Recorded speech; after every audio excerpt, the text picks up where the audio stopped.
I want you to tell all your friends about me. What are you? I'm Batman. It's not college basketball. It's Clarence time! Let's get ready to rumble! Feel the fires into the rear. It's mine and only know how to win.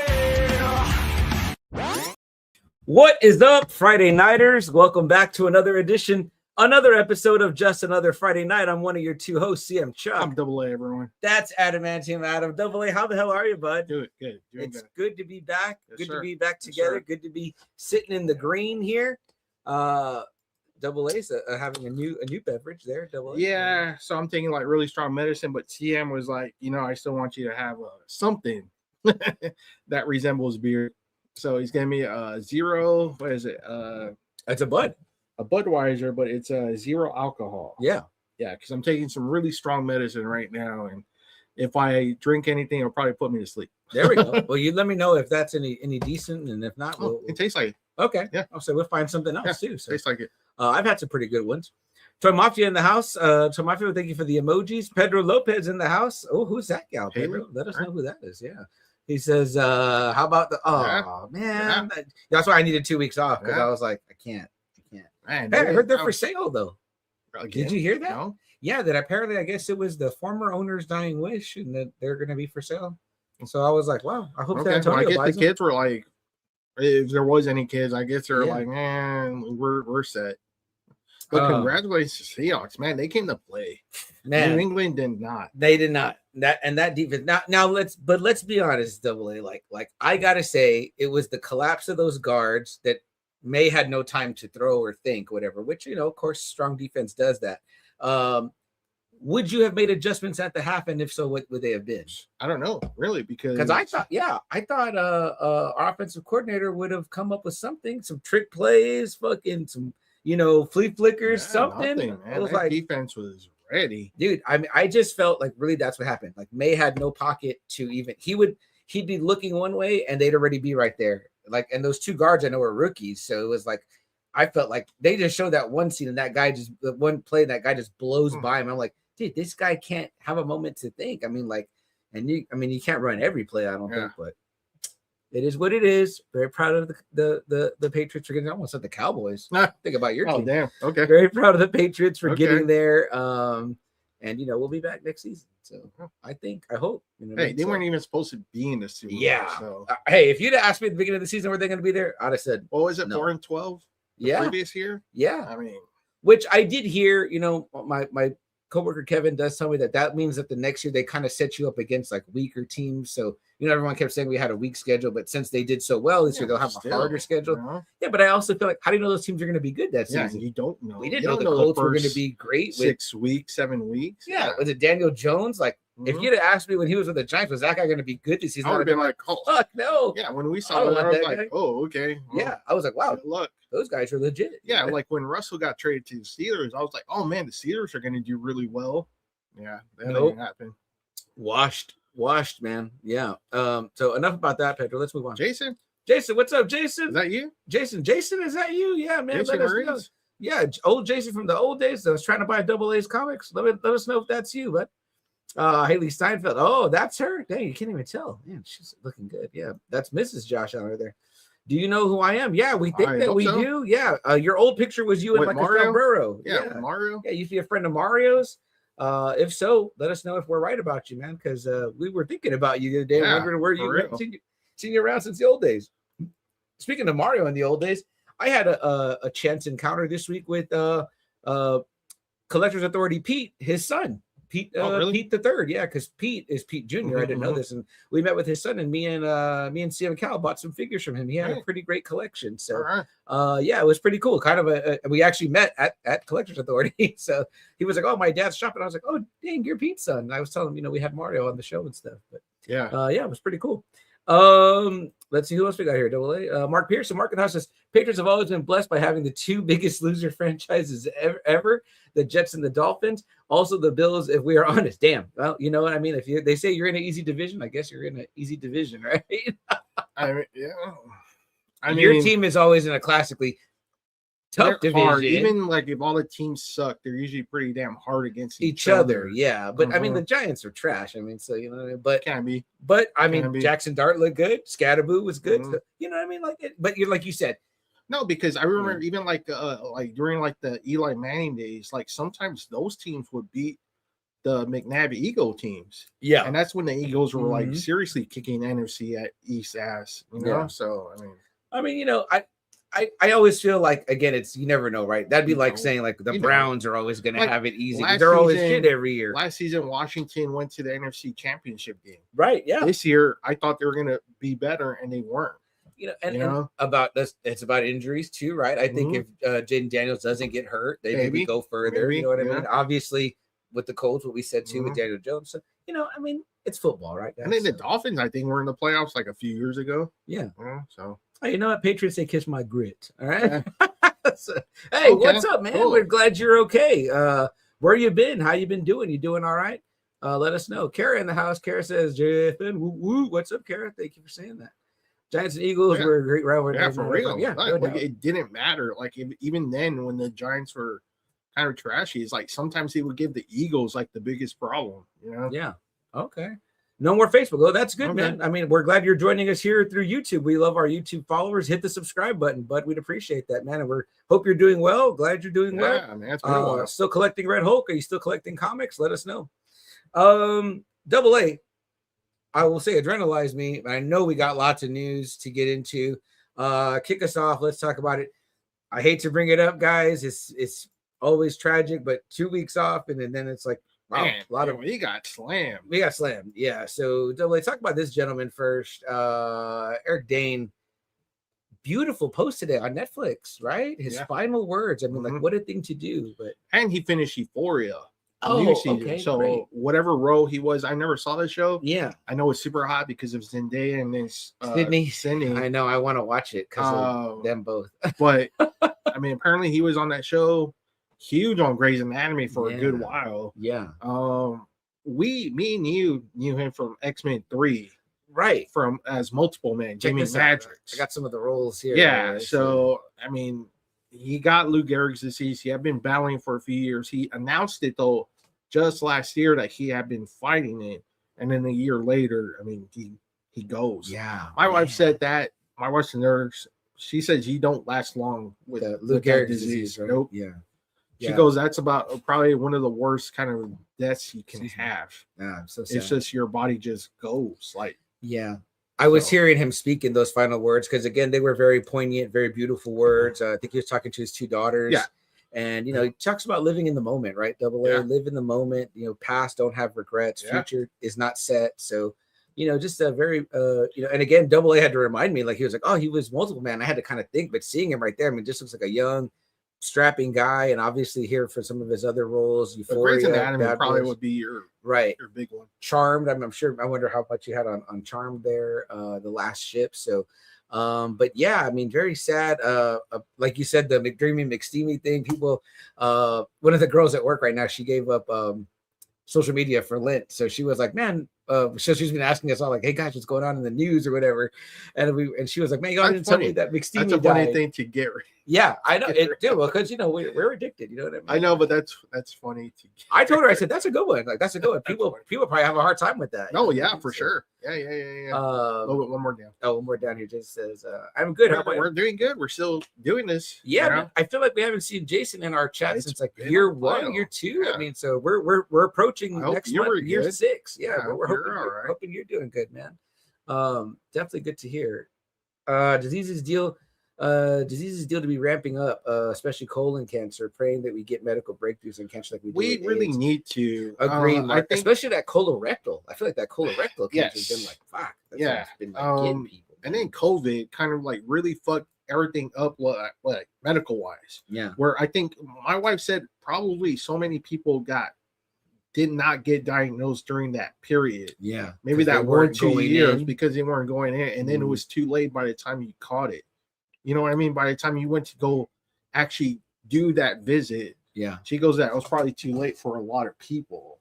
Yeah. You know what I'm saying? I was like, damn, I didn't even think about that during those 2 years, you know, when we weren't really getting actual appointments. And not only that, but you were kind of, you know, kind of being made afraid to go in. You're like, you know, I'm not going to go in unless I really feel something. And she thinks a lot of people kind of got missed with a lot of the shit. That's interesting. No, that's very interesting. Yeah, I hadn't thought about that, but that makes a lot of sense. Yeah, let's see what else Mark says here. Mark says, dang, that's another 38 days without social media. That's a real win for Lynn.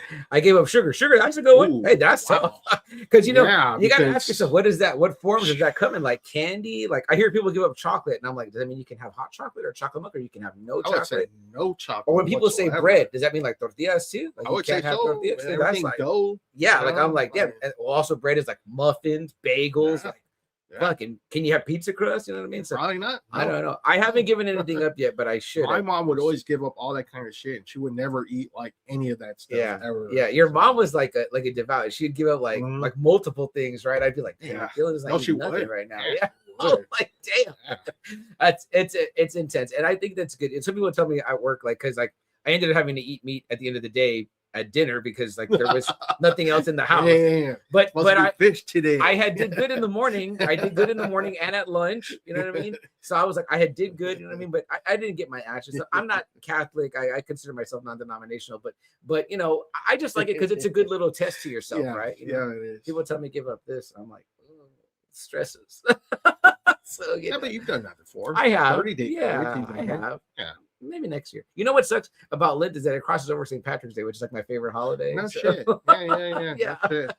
So let's see. Did y'all see Super Bowl? Yeah, man, absolutely. It was boring. That really was boring, honestly. Even if that was my team, man, that was just a boring Super Bowl. It really wasn't that great. Just a bunch of field goals. I'm a Patriots fan. Seriously, weren't you bored in the first half? Yeah, like, damn, it was definitely slow. I gotta say that Seahawks Rams game was way more exciting. You know what I mean? Like, you know, it was a much more entertaining game. And how funny, right? The way to have such kind of a lackluster Super Bowl after we had so many great games during the season where we were like, damn, there was some close ones. Even the playoffs. Playoffs were like exciting. Playoffs have been exciting. You know? So we're gonna get there, guys. We're gonna definitely get there. There's a lot. So let us touch on a couple of other ones as we go along here, and then we'll definitely talk about those. Hell no, my numbers. Okay, Roland. Well, there you go. You gotta look for the small victories, right? So there you go. There we go. Let's see. Let's bring up this one right here. Double A. Talk a little bit about this. Yeah, the Three Doors Down. I mean, if you were a teenager or even someone in your 20s during the late 90s, would you still call me 2000s, Superman? I mean, golly, you heard the song everywhere. But there was another hit too. I'll be with Here Without You, Loser. You know, I mean, without you, baby. These guys' songs were like there with like Matchbox 20, with like who else would you say during this time period with that kind of style of music? Matchbox is a good one. Goo Goo Dolls. Goo Goo Dolls were huge during this time period. What would you call this? Like the soft rock of the 2000s? No, I would say maybe even alternative because I mean, you know, but these guys weren't screaming. I mean, like they were kind of like not screaming, but would you say girl rock? Like was it girl rock? Well, I don't know because man, you see a lot of guys now, like really seriously, like now older dudes are like singing along with these songs. Would you push Nickelback in this category? No, too heavy. I would say so. Yeah, for real. All right. No, like these were like kind of like the easy kind of like listening. Like this is like the rock that you can introduce your girlfriends to. I guess. Yeah, you know what I mean. Yeah, if you go to this show, she's not going to be scared or whatever. Yeah. My dad always tells me a great story about he took my mom to Van Halen, Run with the Devil tour.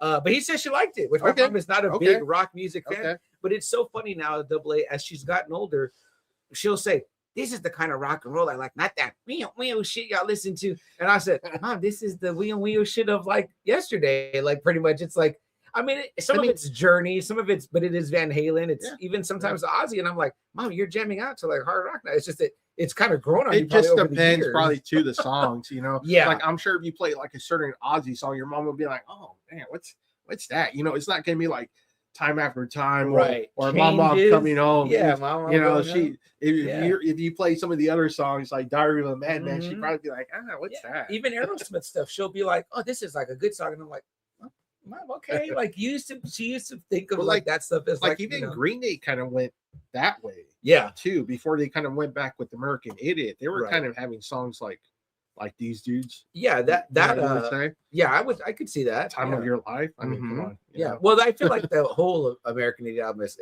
like a softer songs Yeah, that yeah, wake me yeah. up when September that's, ends, yeah, and that's true. you know, so but they were Yeah. awesome by the way at the Super Bowl. I thought they were great. I heard. I was like, I heard. man, they fucking rocked. But still, I mean, for you know, so this is kind of like another dude. Like I had never realized, but like the Smash Mouth lead singer is dead. Mm-hmm. He's dead. Mm-hmm. We've lost the Limp Bizkit bases. We lost the Deftones bases. Joey and Paul from Slipknot are dead. Dave Williams from Drowning Pool is dead. The lead singer of Drowning Pool, the original lead singer of Drowning Pool, he's been dead for a long time. Yeah. Dimebag Darrell, Vinnie Paul, those guys are gone. I mean, for a lot of us, like these guys are going at a really young age. Yeah, that's you crazy. know? Do you know what his story was? Cancer. Cancer. Yeah, that's crazy. Stage 4, and it didn't take long before it ate him up. You know? Yeah. So and this is that guy from Three Doors Down. If we didn't say that, yeah, I mean, just part of that whole kind of like I said, that 90s, 2000s. I mean, you heard these songs for real. Like, you absolutely did. You would be on the hearing radio those. all the time. Yeah. So Brad Arnold, rest in peace, man, and also to we still got more. Yeah, we're not done yet. So let me hit the comments real quick. Mark, Where am I right at? there, Mark. Right here. Mark says boring Super Bowl if your team's not in it. Yeah, for real. I mean, honestly, I think even if that was my team, I'd be like, man, this fucking game sucks. Seriously. Yeah. I mean, I wanted to see us run, especially when I felt that we were just like staggered. It was like, man, because it was like you want the Patriots to do something. He knew the Patriots can do something. All the Seahawks were doing was just fucking kicking field goals, which I'm glad they didn't give Darnold the MVP. I was like, man, this dude should not get the MVP. But the kicker should have got it, not that running back. Although the running back, no, he had the yards in the first half, but I felt like he was kind of quiet in the second but still, half. I mean, give it to the kicker. But so I kind of liked it because it was the first time a running back has won since Terrell Davis. Yeah, I don't know if you saw that. No, I didn't. Since '97. Yeah, that's old. Yeah, because other ones, it's almost been quarterbacks all the way. That's crazy. Well, no, didn't Von Miller get it in 50? I mean, he's won, but I mean, most of the time, if you look at it, it's usually the damn quarterbacks. Yeah, no doubt. Craziness. Let's see. The Lionel Richie of the 90s. Okay. Okay. All right. That's an interesting one. Also, I feel like I have the camera too far down. You double it. Turn it up a little bit. Yeah. I was cutting your head off. I didn't like that. Maybe. Hard Rock Life. Yeah. You know, I mean, if it's cancer, weak millennial genes. Okay. Well, there's a view right there. I mean, that's fine. You know, like I said, while they're doing that, I mean, I was listening to like Slipknot, Mudvayne, Godsmack during this time period. Yeah. I was listening to a lot of that, but I mean, you still really can't escape like the mainstream music. I mean, you just can't. Yeah. No doubt. Like I said, though, like you said, MTV was still going strong. Oh yeah. You know, so those songs were still. I mean, and like I said, you see it now, 20 years later, and all these old guys are still jamming out. I jammed to that stuff. I mean, so it's like I knew those Two Doors Down songs. I mean, like to me now, those are like fun karaoke songs. You know what I mean? So it's like, oh, okay, you'd like know the words, and you know, pretty much. Yeah. So. I haven't been in a while, Jason. Have you been in a while? Traders? Oh no, it's been a good long while. I would go. I haven't been in a while, but I would definitely would go. I haven't been in a while. You know, like I always want to go to that dude's comic book store. I wouldn't Mario left it to, but it's like it's always kind of like my thing is like, man, I really don't want to pay $8 just to go in. And it went up to $8. I think it's $8. Damn, I remember it was $4 when we were going. Maybe it is. I don't know. Maybe I'm getting it mixed up, but I'm like, you know, I'll just go to this other comic store where I don't have to pay to get it. To be honest, I haven't been to any flea markets in a while. It's been a good while for me too. I think the last one I went to was Eisenhower. The antique stores are probably the ones I've been going to more because sometimes you get lucky with those. Yeah, or the consignment store. Consignment store pretty good too. There you go. Have you been, Jason, to Traders? And if so, how is it? Roland then says, I think everyone from Kiss is still alive and Motley Crue just died. Yeah, Ace just died. Yeah. Cocaine and whiskey. And then if you want to say like Kiss, if it's not the original, Ace is gone. Eric Carr is gone. Yeah. Bruce Kulick. No, not Bruce. The other Kulick brother. I forgot what his name is gone. So they have like 3 members that are dead, I want to say, from Kiss. If you include like the whole band. Now, Motley Crue, how those guys are all still alive, that's crazy. Yeah. Back in the New York group. Yeah, when was Ace? Late last year? Late last year, okay, I believe. That's crazy. Yeah, we talked about that one for sure. But since we're on the subject, we might as well just keep Let's on go going on. here, right? Yeah, here we go. Do you guys remember this gentleman? I mean, Mr. if you Tom guys were Noonan? big RoboCop Part 2 fans, probably where I think most people may know him. The original Hannibal Lecter movie was called Manhunter, in which He's great in that one. yeah, it's based. If you know the Red Dragon Hannibal Mhm. movie, Manhunter is based on that book, which was the first book that Mhm. Thomas Harris put out. So that's the first thing there, and he plays who in Red Dragon. It's played by Ralph Fiennes. Francis Dollarhide, but they're played by Tom Noonan, who you can see right there looks scary. Anyone that's a child of our age group probably knows Monster Squad. He was the very lovable Frankenstein, you know, that you felt for in that movie. We see their Last Action Hero, RoboCop 2. Yeah, so Eight-Legged Michael Freaks. Manhunter liked him so much from Manhunter that's why he gave him that role in Heat. Oh, is that right? Yeah. Okay. So Okay. that's why he gave him that role. And who is he in Heat? I don't remember. He's just like kind of like De Niro's point guy. Oh, almost, okay, that gives him okay. the jobs. Yeah. Almost. Great. I think great. Actor. Would you call this a character actor? A character actor? Yeah. Well, one of those guys. Yeah. Great Well, face. it's always good if you have this dude. You know? Yeah, it felt like range. Obviously, Yeah. we see Oh, here. You know what I yeah. mean? Like, you know, I never heard of Easy Money, but I know Eight-Legged Freaks, and you know, I mean, there's that one. You know what I mean? So, yeah, Tom Noonan, man, was a guy, and he passed away. What was the?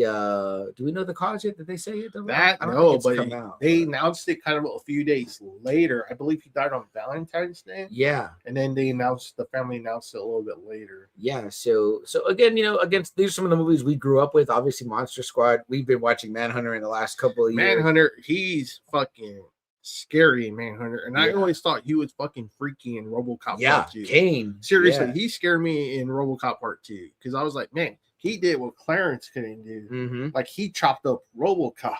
Yeah, I was like, No what the doubt. fuck? and even Yeah. the Kane robot looked Yes, crazy, that right? was- How it would like Yeah. show us Uh-huh. a nuke. Mhm. Yeah, man, he needed that nuke, right? I was like, man, that's fucking Yeah, the nuke. That's right. Nuke. Yeah. KB in the house. What's up, KB? Glad you're What's not up? bowling tonight. Glad you get to join us because I know that you caught up on this show that we're going to talk about tonight, and I am eager to hear your thoughts and opinions on it because he wasn't going to watch when we were going to do it last week, AA, because KB told me he hadn't caught up yet, but okay. he said he started it, so I'm sure he caught up because it's a quick watch, and I personally think Which you can't I turn it love. off. Yes, Yeah. We'll get into it. absolutely. Jason, Okay. it's 2 didn't know before that. 10. Oh, okay. Well, great. That's awesome then. And Okay. after it's 4. Okay, good prices still then. Yeah. Have you found anything out there, Jason? Have you been out there? Where do you go to pick up stuff? Kick him in the nards. Obviously, there you go. Monster Squad. Roland knows what's up with that one. It says it's been a long time since I've gone. Okay, yeah, then you're right in our boat too. It's been a long time since we've been out there as well. But yeah, man, RIP to Tom Noonan, man. Sucks. I was pretty sad about him. I don't know how much other people, but I was pretty sad. I thought he was Like I said, the Manhunter for me, like if somebody delivers just really one great performance, that always gets to me. Absolutely, you know what I mean? for sure. So, yeah, and sometimes that's all it takes to make your mark, right? Yeah, I mean, but for real. obviously this guy had several roles. yes, he did. Because I gotta say, for me, and I know if Joe was here, Friday Nighter Joe, he'd probably be really up on Monster Squad because he loves Monster Squad so much. But yeah, I mean, Tom Noonan, obviously a very lovable Frankenstein in that movie, and then very scary, like you said, in Manhunter and in RoboCop 2. I thought, again, movies that we all kind of grew up with as kids of the 80s. So now this one, AA, fast forwarding to the 90s. I mean, Again, like another guy kind of like Brad from 3 Doors Down. mhm. I didn't really see a lot of his stuff, but I mean, obviously his face was always kind of around during that period. Wouldn't you say so? I mean, Absolutely. just- Yeah. I remember big- when Dawson's Creek came out. Yeah. I was still in high school, and and obviously everybody loves Varsity Blues. I mean, especially as South Texas guys. I mean, every guy thinks that they're Johnny Moxon. Hell, me and Kara always make that joke to each other. What is the one we always say, Kara? If you're still here, what is it? I don't want your life. Oh. You know what I mean? Yeah. Or no, Kara always tells me, fire that pigskin, boy. So, yeah, man. I mean, Vanderbeek was a young guy. He's only a couple years 48. older than me. Yeah. And I'm just like, that's scary. You know what I mean? Cancer too. No? Yeah. And I'm just Pancreatic, like, stage 4. shit, man. Yeah. I mean, like, and it just, kind of talking about some of these guys makes me think, right, AA? It's like, see, you can have all the money, right, and all the fame, and it Steve still Jobs. gets you. Yeah. I mean, I would hate to be like, fuck, I made it, and then like now this is happening. You know what I mean? Like, The only thing you can hopefully do is that people remember you, and maybe you leave your family in a good position. Hopefully, you know. No, absolutely. So yeah, James Van Der Beek, man. Kevin Smith wrote a beautiful write-up about him because of the work he did with the Jay and Silent Bob. That's story. right. Yes. He's the Jay. Yes. You know what I mean? And he's when Jay meets him, oh shit, you're the Dawson. You know what I mean? So Jay Muse, you know what I mean? Like obviously that was really cool that he chose to do that. Him and Jason Biggs playing the Jay and Silent Bob characters. So he seemed like a fun guy. He seemed like a guy that didn't take himself too seriously. So I mean, I know that he left behind I think 6 kids. They said. I mean, shit. I mean, talk about leaving your mark on the world, right? Yeah, that's a lot of kiddos. But again, at least they always have the footage to see him. Yeah, for sure. I mean? And people speaking well of their dad, so that's pretty cool too. Yeah, you know what I mean. Yeah. Let's see what else we got here. AA. Obviously, here's the big one. Again, we had the comments earlier. Multiple generations. This one. AA. So I know you saw my quote I sent you. That I was not my quote, but I was just looking back at his filmography. Yes, I did. In the original, in the original To Kill a Mockingbird, Boo Radley, that's his first role. Yeah, he's there with Gregory Peck, right? He stars in George Lucas's first movie. THX, right? George Lucas's first in movie. His. He's in Rod Serling's Twilight Zone. They said he was in Giant. Oh shit! Okay. So I'm like, James Dean and Elizabeth Taylor. James Dean, Oh, and Elizabeth Taylor, and Rock Hudson. Then of course, obviously, we know worked with Marlon Brando, worked with Pacino. The Godfather's probably his greatest. Almost roles. all unknowns: James Caan, Pacino, John Cazale. Almost all of them unknowns. But now considered some of the greatest actors of all time. I mean, wow, this guy had a who's who. John Wayne, because he was in. What did we talk about? I think he was in this. Was it The Searchers? Was one of those? Okay. It was one of those. Tom Cruise with Days of Thunder. Yep, Tom Cruise. He was with Vince Vaughn and Reese Witherspoon in Four Christmases. Mm-hmm. Everybody loves the miniseries he did with Tommy Lee Jones. Lonesome Dove. Everybody. Right before he passed, my dad's been rewatching that. Mm-hmm. So is my dad, and apparently he seemed to love westerns. I think he said he's been quoted as saying the Lonesome Dove role was his favorite. Kevin Costner cast him in that American Horizon movie, that big fucking movie he was working on. Big western that he had just worked on. Yeah. Is he in Armageddon or is it Deep Impact? Deep Impact. Okay, yeah. Crazy Heart, which we both love. He's there with another Tender Mercies. I think it's kind of like that too. That's where he won the Oscar. Okay. Tender Mercies. I've never seen that one. He's kind of like that almost. He's kind of like the Crazy Heart almost. Yeah. Okay. But I mean, Godfather 1, 2. I mean, this guy, you probably have seen a Robert Duvall movie. Absolutely, you without probably even have, really knowing it. And talk about 7 Degrees of Kevin Bacon, right? I mean, it's literally the list we just named. It's man, I wish I could have worked with Brando. He did. Man, I could have worked with Pacino. He did. I could have worked with the young Pacino. Yeah, John Wayne. I mean, James Dean. Again, I mean, he got to be there with Gregory Peck. I mean, it's that's insane. I think I said Jimmy Stewart. I don't know how I think about Jimmy Stewart. Yeah, I was incorrect about that. But yeah. I mean, that literally who's who. And then again, his first role is Boo Radley, the most infamous character from To Kill a Mockingbird. I mean, it's crazy. Maybe his biggest one, the biggest role probably everybody quotes from that I always seen it. It's crazy. Apocalypse Now. Oh man, I love the smell of napalm in the morning. How many times do people still put that on? That made the fucking cavalry hat cool again. He's just so cool in that fucking movie. But he's a fucking psycho too in that one with Marlon Brando. Yes. Yeah. They fucking crazies. He's just so great, man. I love Robert Duvall. Again, it was always cool because I first watched The Godfather with you guys, you and your brothers. And, of course, in the movie, there's 3 brothers. And I was always be as kids, I'm like, well, who am I going to be? And I was like, well, I love Tom because he was a lawyer. He was cool. He was smart. Vito trusted him. Mm-hmm. Obviously, Michael trusted him. So I was like, well, shit, I want to be the consigliere. I want to be Tom. You know what I mean? So we're the only kids playing Godfather. Yeah, for real, right? It's I want to play. For real. Play the Godfather. That was good. Mm-hmm. You know what I mean? We were probably much older than I'm leading on. But yeah, I mean, he was obviously in with the family. He made it cool. This Irish Catholic guy. Bullet. He's in Bullet with Steve McQueen. Oh, Steve McQueen. Damn, man. True Grit. That's the one he's in with John Wayne. I forgot. He's in MASH, the movie. Oh, yeah. He's Frank Burns. Yeah, he's Frank Burns. Yeah. I know you love that movie. Yeah, right? I do. That's why I'm I brought it up because I know there's more. What? Killer Elite, the original Killer Elite with James Caan. Yeah. Network. I know that's a big one. Network. Oh yeah, that one won Oscar. I think that won Best Picture. Yeah. Yeah. Let me see, Invasion of the Body Snatchers. He's in that one. I mean, that's the classic like body snatcher Mhm. movie, like the OG movie of that, you know. The Natural. He's in that one. Everybody loves Natural. Colors. Robert We forgot Redford, fucking Colors, Colors. that's right, Golly, yeah. that one in Champagne. Yes. That was like a big fucking movie for a lot of Was people. he a good cop or bad cop in that? Damn, I haven't seen that in a long time. It's been a while. Yeah, yeah. And again, I'm just thinking like we were talking about Crazy Heart, and it's stuck in my head about obviously that's when the dude gets his Oscar in that movie or whatever. So just having someone to play off of or whatever, right? Phenomenon. He's in that one. That was a big movie. I love him in Phenomenon. He's the doctor, so he's with Mhm. Travolta in that. Yeah, he's the doctor. He's helping figure out what's going on with Travolta. I love him in that movie. We on the Night, Four Christmases, Crazy Heart, The Road. He's Oh in yeah, The Road. yeah, The Road. Yeah, Jack Reacher with Tom Cruise again. nice. You know, so I mean, yeah. Oh, Gone to See Seconds. He's in Gone to See Gone to Seconds. See too. Seconds, Did you say that yeah. already? No. No, it was With yeah, Nicolas with Cage. Nicolas Cage, which is a fun one too. So, yeah, Kara and Roland obviously hit it there, but R.I.P. to Duvall. I mean, man, he's got the.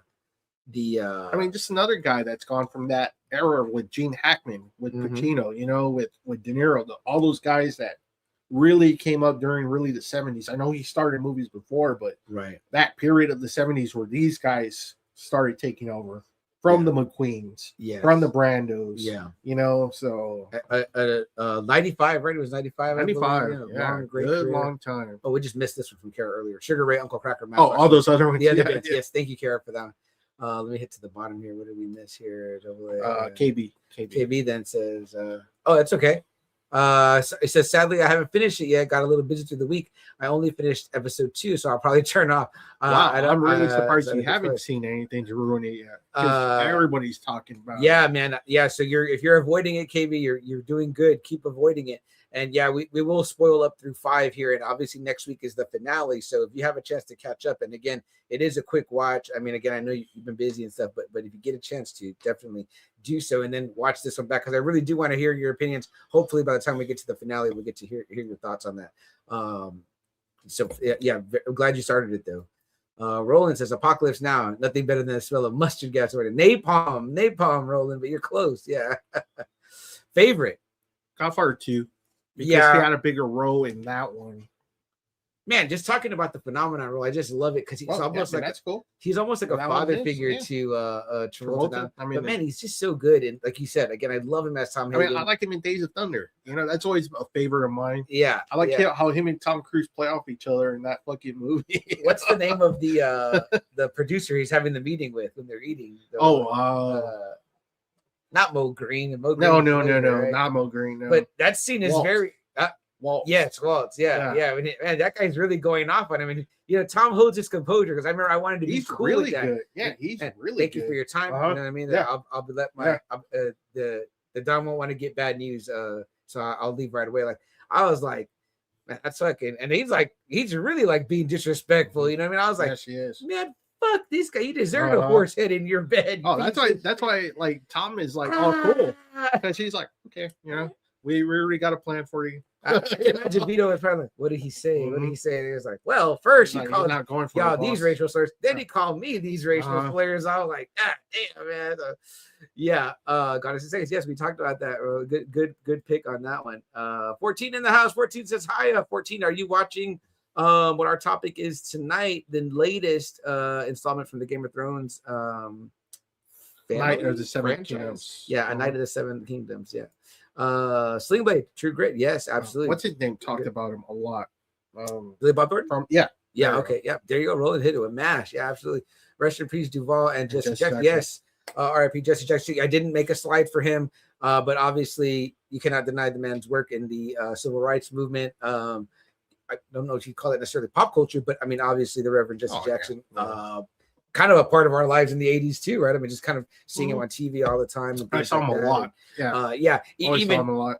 parodied. I feel like there was a lot of times they would parody him, Yeah, and it was I kind of saw him like a lot. begin to know the parody. So, of course, I'll never forget the stark picture of the Martin Luther King assassination. He's one of the gentlemen, I think, on the on I the didn't either. pointing I in didn't know that that. picture. Yeah, if I I'm didn't know if I'm incorrect, somebody correct my history, but I believe that I was like, wow, what an infamous Oof. moment to be a part of. You know what I mean? And That's brutal. that famous photo. You know what I mean? Yeah. So very very crazy.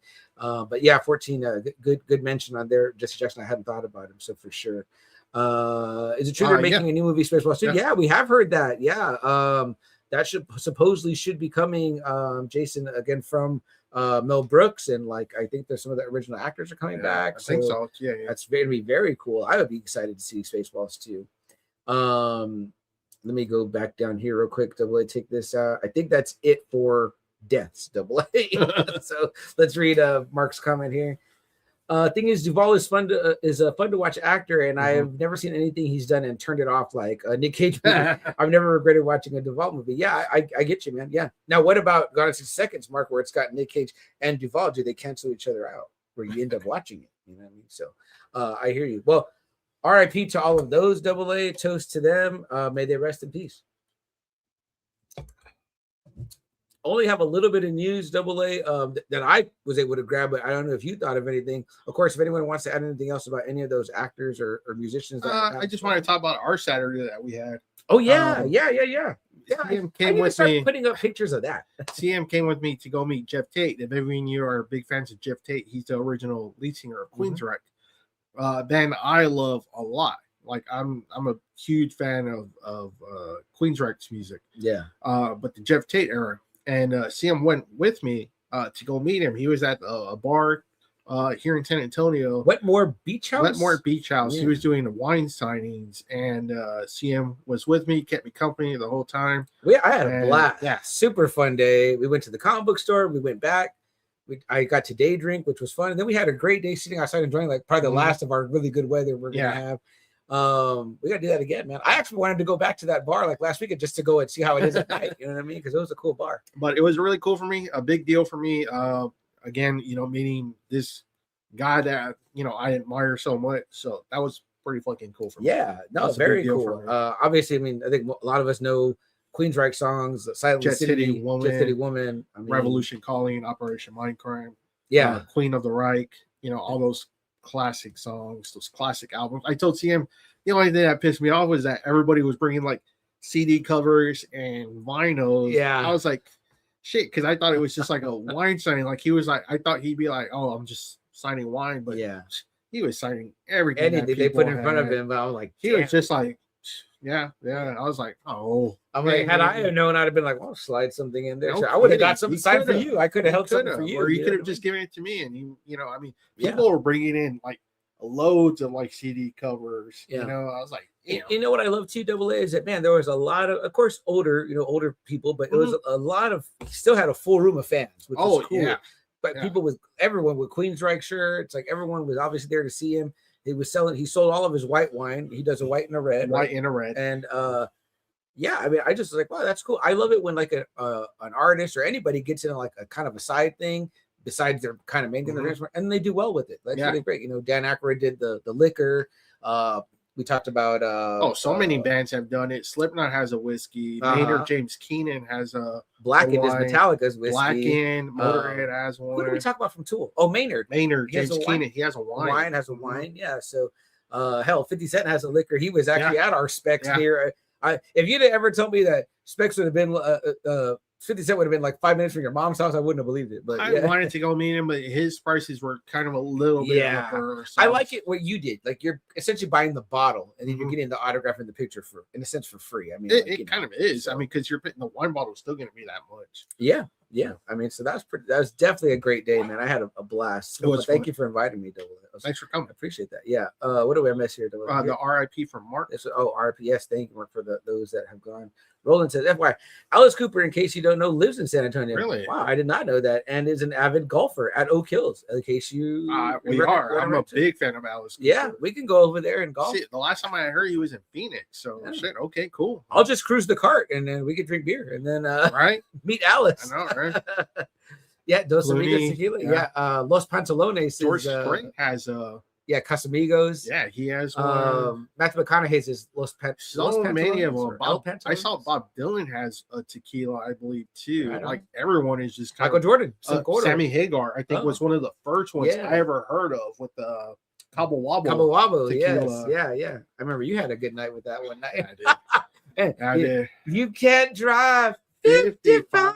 Nope. Or Queensrÿche is very underrated. Uh, I have at least one vinyls. Of theirs, but I don't have a record player anymore.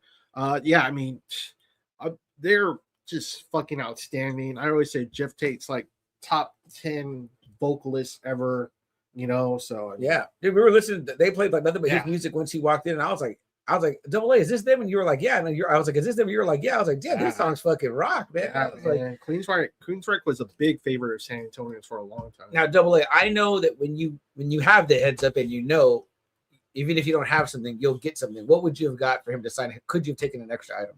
Oh, Operation Mindcrime. That you would have bought an album? CD. Oh, a CD? Okay. Yeah, because by that point, I was like, shit, I don't have. Well, because yeah, it would have been Operation Mindcrime. Yeah, but I not a would have vinyl. liked the vinyl. I would have liked Like the a vinyl. bigger. But I don't know. I think records are great. Yes, to they get are. signed. No, they are. I showed that one right there. Oh yeah, yeah. It looks great. Yeah, Mhm. it just pops. Yeah, no, that's It would have been a great when vinyl. you hang that up. If I yeah. could have, if I had time, I would have bought a vinyl. Easily Operation Mindcrime. Yeah, Double A and I are like the best people to go to signings because like we try to be respectful of the person signing, so we're not gonna go like, Well, because I'm thinking, I was like, oh, it's just a wine signing. yeah. You know? Well, because I know that when like I think when Maynard did do it, they were very specific. They Yeah, was only it gonna was sign just that. the wine. Yeah, yeah. So, and sometimes you go when I met Chris Jericho at I think That's it was right, at South Park. Sam Goody. Yeah, Yeah, Sam Goody. Sam yes, Goody. yes. they were like, he'll sign one thing, but you have to buy the CD. So it was like, and then he signed the CD first, and then he signed your thing. So Well, that's still not bad. still not I bad. guess. Yeah. that wasn't a bad deal. So I ended up with his signature on the CD, the Fozzy That's not CD, bad. and then on the That's one not bad. figure. Because see, some whatever, people do that. Like when I met Doyle,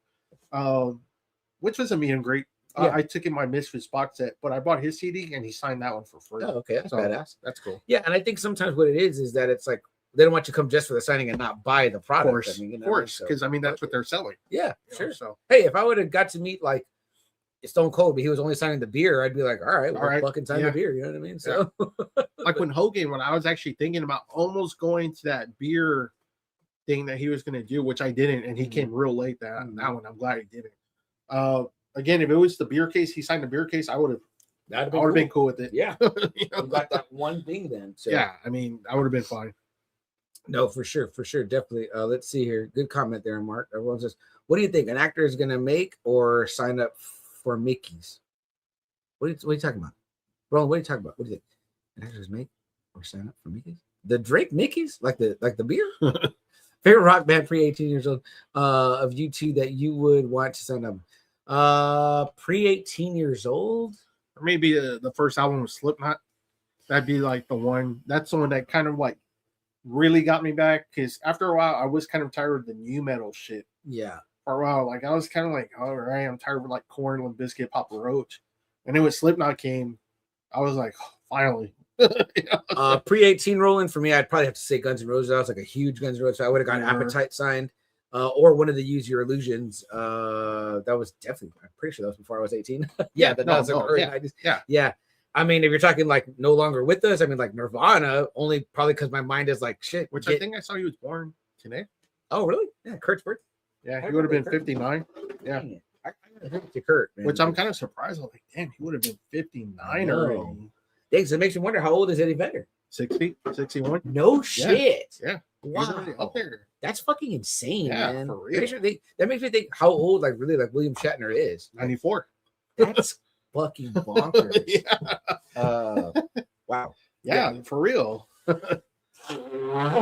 Roland says GNR, hell yeah. Excuse me. Sorry, guys. Pedro says went from Prince, GNR, pre-18, then Metallica. Man, that's a good pick. Metallica Yeah. would probably be a lot of people's picks. And you know, I hate to I say bet. it, double A, it's like it's the knowing now what I know then. Like it's like shit. Can you imagine having Nevermind signed? I mean, like, you know, I see so many like pictures that people took of like when the bands were just doing signings. yeah. And I think for free. Or like, can you imagine being in Seattle? Like you see them at a small man. club, like what Yeah. the fuck? Like that's For crazy to real. think about. Yeah. And you get like a flyer, and you're like, I don't "Who think I've signed ever this?" seen a band. Have you? Like we've seen That blew up? wrestlers. We've seen wrestlers from the wrestlers. start before they blow up, but I don't think I've ever seen a No. band that's blown up. No, well, I mean, I guess it's because they'd have to be from here to like that they're playing locally. You know what I mean? That's and then true. or that they came through here. That's true, I guess. But no, you're right. No, it could be like they were doing a small. No, because you're right. small Because tour. in Seattle, that scene was big with Soundgarden, Yeah. with Alice in Chains, Alice in Chains. Nirvana. I mean, we weren't there. Detroit had a scene. LA had a scene. San Francisco had a scene. We're known as a heavy metal capital, but that's because we made bands popular. Yeah. But they weren't putting from them on the here. radio or something, but they weren't from here. But you got to think, you're right though. Imagine like, I guess it would be like, imagine like an early tour of like Metallica or something. You know well, then it'd be like almost like Alice in Chains when they went on tour with Slayer, Anthrax, and Megadeth. Yeah. They were kind of like the ones that everyone was booing. Yeah. You know, and then they blew up the next year. Or the famous story of I can't think of their names. Punk band at Randy's bar. Oh, Sex Pistols. Sex Pistols. Imagine you're at that show and you like them. So on that one, the promoter fucking did that on purpose. They purposely put the Sex Pistols in country bars, southern country bars, where they knew they would get into fights and booed and everything. So didn't they say that kind of fucked up? Who's the lead singer of that one? Johnny Ron. Johnny Ron. He got hit in the head with beer bottles and he still kept playing. He was fucking bleeding. He still kept playing, which I'm like, but can you imagine if imagine we're kids of that age, right? And we hear, we're like, holy shit, Sex Pistols coming. I know. I mean, now mind you, we would have probably got our asses kicked for being in our punk gear, and then the rednecks are beating our ass. But damn, it would have been awesome to fucking see Sex Pistols and you like managed to get like a flyer signed or some shit. Yeah.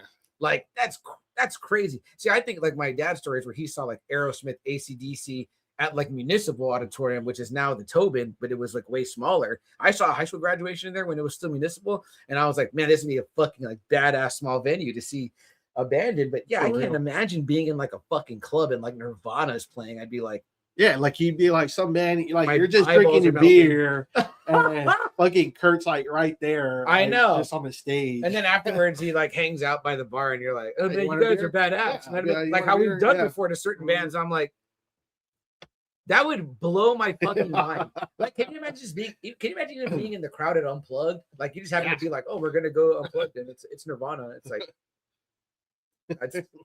I'm speechless. I don't even know what to say. It's like it's too incredible. It's too incredible to think about. But yeah, what was your answer, Roland? For that? 14 says, I like that you guys are respectful of celebrities. They're just like you and me in the end. Thank you. Unless their ego's inflated, but in the end, everyone's 15 minutes of fame passes. Absolutely true. As is evidenced by the TikTok generation. I mean, yeah. Roland says, has anyone ever translate the lyrics to Yellow Ledbetter from Pearl Jam? Yeah, that's a tough one, man. Great song though. I do love that song. Y'all familiar with San Antonio rock Tex-Mex band? Yes, Girl yeah, we are. Oh yeah, that's right. Yeah, definitely. In fact, I think one of the band members works with Roxanne. Yeah, they really. Because holy shit. I know the main girl left and then came back. Nina, I think her name was Nina. She left the band to go solo. Then she came back. Oh, and I think the drummer like works with Roxanne at the Bang Bang bar. Like not works. Like I think she's got like a promotional type role there or something like that. I'm not really sure, but yeah, I know that they talk often. So Rollins said, I remember buying tickets to Lollapalooza where Nirvana was going to headline. Ooh. Never been the same since. Man, that's amazing. Amazing. Yeah. I remember, I think I've told you this story before on this show, AA, but I used to have an old coworker. Her name was Rose Pollock. I remember. I don't know if Rose is still with us when I was at the bank. She retired while I was like in my early years there, and I was there for a while. But she always tells me that she saw Elvis live here in San Antonio. I'm like, holy shit. Like, that's fucking insane. You see, like, for me, for someone like that, like I met a driver. He was kind of up there too in the 50s. He told me he got to see AC/DC with Bon Scott, which I'm like, wow. If anybody got to see AC/DC with Bon Scott, I'm like, wow. Wow. Like, you saw something that a lot of people from 1980 on never got to see. Yeah. So, yeah. And then Matt said he went to go see Led Zeppelin, which I was like, wow. Like, damn, that's pretty dope. You hardly get people say they went to go see Led Zeppelin. I don't think I know anybody. Exactly. And now I can say I know Matt because Matt's in it. Or remember when we talked to Dale Ekman from Ekman's Church? Ekman. Man, he went to Woodstock. Yeah. I'm like, holy shit. Like I'm thinking to myself, like, did you see fucking Hendrix play? Like, that's fucking insane. Do you remember anything? You know, those guys, they want to talk to us. We should really put them on. I'd probably just talk to Dale about that. I'd be like, Dale, can you tell us more about Woodstock? Were you out of your mind on drugs, on LSD? If not, what was Jimi Hendrix like? Seriously. Well, and then remember they said Jimi Hendrix played like the morning Yeah. The third day. Yeah. Everybody was like knocked out, and then he just comes blaring out playing guitar. Fuck. Dude, that's so crazy. But what a moment if you were watching him play the national anthem. What a fucking moment if you saw that. Does he heard lights it. the guitar on fire too? Like No, that show? not that Okay, that's a one. different show. Yeah. Okay. Either way. But still, even if you saw him like just in the morning, this dude with his white shirt comes in and starts playing the national anthem. I'm like, wow. So see, Double A, here's some potential. We could potentially, if we have Dale Ekman on and Gary from that store, we could potentially say we know someone that was at Woodstock. So all we need is someone that has like seen the Doors and seen Queen, and we'll be pretty set. I'll be like, Man, fuck, you saw I don't those? think I've ever met anyone that's seen Queen. Or the Beatles. Because Imagine Queen you saw stopped. the Beatles. Because I know, right? Because my brother was like, he had saw like where Queen had played. I think after a while, I think the last San Antonio show was like 80, 81. Shit, the year I was born. And then they 44 started years ago. going down because I Want to Break Free killed them in the US. Where they dress like women. Oh, That yeah. killed them here in Damn. the US. Yeah. And it wasn't until Live Aid that kind of brought them back in the Mhm. US. So they probably really weren't touring. They really stopped in the US Yeah. and started playing everywhere else. Wow. That's crazy. But they're the ones who broke in rocking the Rio, Mm. where everyone goes now. in They broke Rio. South America. in Yeah, Brazil. they broke yeah. that in. Ah, that's badass. Yeah. That'd be a rare one. To But see yeah, this I one don't say think that. I've ever met anyone that said they saw the Doors, the Beatles. I don't think I've ever met anyone. Michael Jackson. I know some people. I've never heard No. anyone say they actually went to a Michael Jackson. I think I do know people that have seen Madonna and No, Prince. I believe because I my believe. wife has seen Prince, but not at the height of Prince. Oh, you saw Prince? No, my wife did. Oh shit! Shit. You But might she have saw seen him, but Prince. I was in like in the 80s where I Yeah. guess you would get the full show. I know, But he she seemed- saw him. He But seemed she pretty saw him. amazing till She the saw end. him, I mean, yeah. Very talented musician. Yeah. Roland says my pop saw Cheech and Chong here in SA. He said they Amazing. were supposed to play in a band and they started stand up and that band never came out. They killed it. Damn, that's awesome. That's man. awesome. They were coming to like a con not that long ago, and I was Yeah, like, I would love yes. to meet them. That Yeah. would be, they'd be great. Well, to that meet. was cool. Their liquor bottle. Did you ever see that? no, I never saw They that. had like a liquor bottle. It was a limited edition. But after you're done with the liquor bottle, it turned into a bong. And you can use it for a bong. Of course. Yeah. So Of that was course. cool. That was smart. That is amazing. I love that for them. And I'd still love to meet them while we still have them. How about Kidding, right? yeah? How about this quick news, Double A? We got the dates for the amazing nice. Invincible coming. So March 18th, we get episodes 1, 2, and 3, the premiere. Oh, I'm gonna miss those for a little while. I'm I'm gonna be in the You hospital. won't be at able that to point. watch TV I don't know if I'm gonna have not in the hospital. on your phone. I'll bring you a TV to watch. So, but then in March 25th, they tell us all the episodes here. Episode 4, April 1st. So, you know, it might be better though. Because you just when you get home and you're That's comfortable, true. you can catch up, That's true. like watch them all. Yeah, You that's know? true. We'll spare you spoilers. Oh, that's true. Yeah, so that's good news, right? Like, I mean, obviously, we're looking forward to what's coming next with Invincible. Also, have you heard this? I just saw this on the Heroes and Fantasies website. They're going to do like an Invincible Returns book.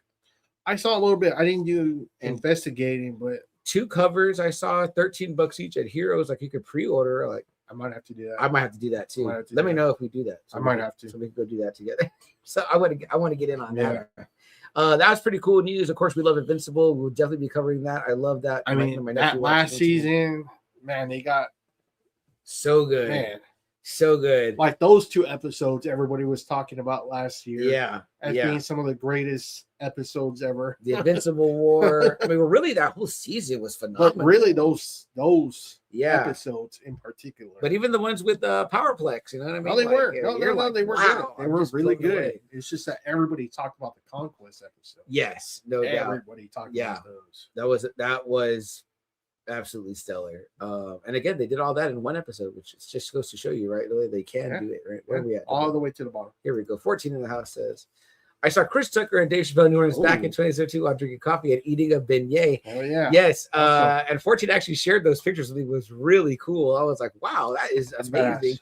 He said actually Chris Tucker kind of was like putting on a distraction so that Chappelle could like get his stuff or whatever. Oh really? Yeah. Okay. And so I was like, wow, that's pretty sweet. You know what I Okay. mean? Like what a great story to have. You know what I mean? Like when you just see them out and about. Yeah, for real. Roland says, talk about the new Star Wars stuff where they are diving into the dark side and making it a horror story. Any news on that? I did hear about this, that they were going to do a dark side type story with kind of like from a horror perspective, but I haven't heard too much. That would be on it. pretty fucking interesting if they did. And I wonder too, like, what do you do with that? Like, how do It's what funny direction because do I you was go? watching a Big Bang Theory and they're doing the online games Mhm. and they're playing a Star Wars game and they're saying that you could play as Darkseid warriors. Oh, Which really? I was like, oh wow, that's kind of interesting. Interesting. Yeah. I know that there have been mean- games before where it's like your decisions determine if you go light. I mean, or if you're dark. gonna go Darkseid, go Darkseid. Like, Yeah. I mean, it doesn't have to be fucking mutilating. It doesn't have to be Terrifier. You know what I mean? It doesn't have to be Art the Clown. You can just like fucking do it. I mean, Yeah. It's like you said, we've always wanted a Darth Vader series. Show him hunting down the remaining Jedi. Oh, again, I talk about They did a comic series in Dark Horse where he hunts down the last remaining Jedi.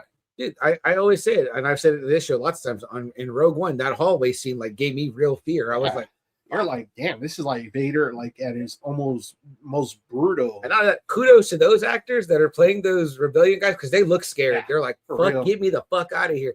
But Yeah. how about this, though, Blake? How about the perspective is this, where you're getting kind of called by the dark side, and it's like your own mind, and you're like, you want to lean into that, and you're doing these horrible things, or you want to do these horrible things until you finally can. See, what I like though is like, everyone shits on the acolyte, but I get like, what's his name? See him, help me with his name, the dark side dude. I actually thought that dude did a really badass job. Khmer. Khmer. Yeah, he Khmer, was yeah. really like full into the dark side. Yeah. He was like, fuck the Jedi. Yeah. Because he had suffered cruelty from those dudes. Well, Right. from that one, Yes. I guess, bitch with her fucking whip lifesaver. Which I wanted to know more about that. I was like, Khmer, it got juicy at the end, and then the one kind of great aspect I thought Khmer, from that show, I was like, man, he's like full in. Like, I would like to see what like got him, like what was whispering in his ear, saying him being like, all right, cool, let's do this. Yeah, and he knew about the cortosis too. And So obviously, he was able to fight pretty skilled Jedi.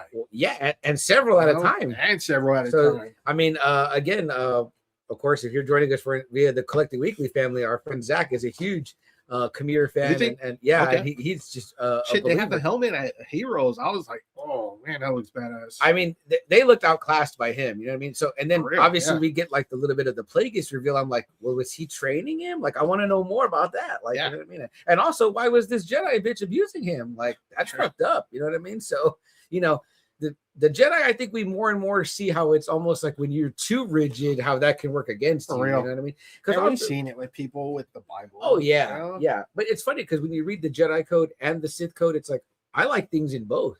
You know what I mean? Where it says like there is no good and evil. There's only Dark passion. Horse, Luke fixes that shit where he gives them kind of a leeway. Yeah. In his new Jedi Order. Yeah. Where you can marry. Well, because he was like, I saw all this happen. Like I read, well, he didn't see it, but obviously he knows the history, and he's like, yeah, that's not gonna happen again. You can't repress those things, even though in the movies he lets it happen. Yeah. Well, I was like, good segue here, Dylan. We talk about talk about people that wanted to make changes to the ways of their family and lineage. Go ahead. Supposedly, it's George Lucasfilms that's leading this. Oh, okay. Okay. We'll have to look more into that role, and I hadn't heard too much about it. So, out of all the Star Wars spin-offs, which is your favorite? I really think Rogue One was awesome, very well written and acted. Oh, Rogue One and Andor. Yeah, those two are probably the masterpieces. If you have not seen Andor, Roland, highly suggest. See highly Andor recommend. And then go straight into Rogue One. Man, yeah. You watch season 1, season 2, then you watch Rogue One right after, and it's like the perfect fit to go right before you get to A New Hope. So, man, highly recommend. 14 said, I really wanted to see the actor Manny has seemed to flesh out the character of Khmer more. Yeah. It was sad when I learned it wasn't going to happen, but I still wish they would keep that character. Yeah, bring him back more. Focus on that and maybe that story. You know what I mean? Like, shit, give us a 6-episode series of how that lady was. I'm telling you, I hate to say this, I really do, but if you get a male lead, a strong male lead in Star Wars, I think, and you do a really good story, I think the fanboys will be happy. Yeah, I'm sorry to say, but I don't think they like seeing female-led stories. I mean, look at Andor. Yeah. It's called true. Andor. He led it, and people loved it. I mean, I'm sorry to say, and that's to say that there were not amazing female characters in that show because like Bix. No, there have been. There's really good ones, but people are kind of rejecting. What was Luthen's gal's name? The second gal? Who? The Luthen, the second gal, the one that Kayla? Yeah. Kayla. Man. But she's not the lead. Right. She was a side. Yeah. You know what I mean? So real quick, double before we get into it, I know we had a good segue, but I was like, is Carano and Ronda Rousey gonna fight? Yeah, that's a real thing. Okay. What do you think about that? Pure That's publicity? Cool. Yeah, it's cool. Think that they'll put on a good show still? They I don't know. Still got it? I really don't know. But that's crazy. That'll be good money for them.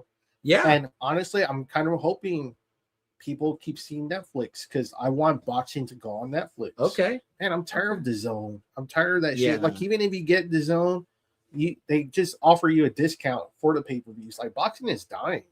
Bad.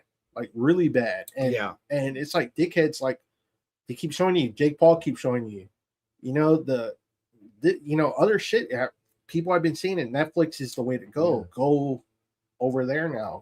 I also see the Paramount. They're doing Paramount. They're like, no one's gonna pay me. I also saw AA Pacquiao's gonna fight that is he coming out? Yeah. Am I saying the name right? I don't know. Yeah. But yeah, I'm like, it's obviously Manny's definitely old.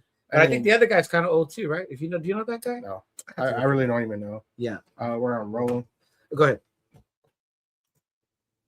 What's the story with the big dude on the chair that was Snoke? Yeah, we were all waiting for that. Like I was seriously waiting for that, and then it's just like he was like an Emperor clone. Yeah, that was it. They shot the bed with that one rolling. That was just like that was bad. We're thinking like, man, who is this dude? Yeah, you can put that in the category of like things that went nowhere. It was like there was really no. He was just an Emperor clone. You know what we know. But everyone loved the Ahsoka show. Is that an exception? Really? I thought everyone. Yeah, I liked it. So we covered it. I was really surprised because people were like really into Rebels, and then this show came on, and people were kind of like. I watched all that shit, which was great. Like everyone says, Clone Wars, Rebels, Ahsoka episodes to lead up so I could be ready for that show, and it made me appreciate it even more. So why you'd be a fan of one and really hate that? I don't know. It was like, wow, we're getting the live action stuff. Like that's awesome. So why it didn't connect, I don't get it. Pedro says fans don't mind female leads; they just need no agenda to bog them down. That could be that too. Yeah, because people hated what's her name from the Obi-Wan series. People did not like that sister. Oh, Dark Sister. Yeah, Third Sister. People did not like her. People did not like the chick from Acolyte. The two twins, the two girls. They did not like her. Yeah, no, they sucked. You could say people didn't really like Daisy Ridley. People did not like Daisy. They didn't like Rey. And people hate it when she keeps saying that she's going to come out with something else again. Rey Skywalker. You're like, I don't know about that, sweetheart, but yeah, I liked her. But, people like Jen Erso. Love Jen Erso. Yeah. Padme, Leia. They liked Ahsoka when she was in Mandalorian. I know, but then they shit on her show, and it was Rosario Dawson that people wanted. I'm like, what else do you want? Like, I don't know what you want. You know what I mean? What you guys got tomorrow? Garcia or Barrios? Go Garcia. Yeah. I had forgot about that fight. I saw the weigh-in earlier, and I just slipped my mind. But yeah. Should be a really good fight, though. Yeah, I want to see it. It's hard for me to pick. I'll go with AA Garcia. I trust AA's thoughts on that.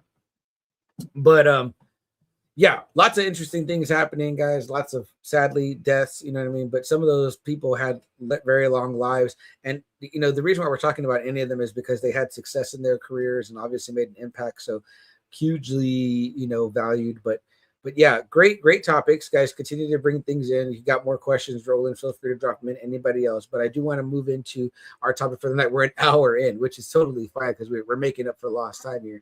But guys, if you are a fan of Game of Thrones, and if you felt a little bit of Game of Thrones burnout, maybe with House of the Dragon, I know we kind of did when we talked about the second season. That fucking show is slow. We were like, man, like, why do you need? It's like they're doing like The Hobbit, trying to extend that shit to like a trilogy. Yeah, when they told us they're gonna do like 2 more seasons, we were very adamant in our episode. We were like, you really only need 1 more. You should be wrapping it because let's just say they really dragged out season 2. Yeah, what did we say?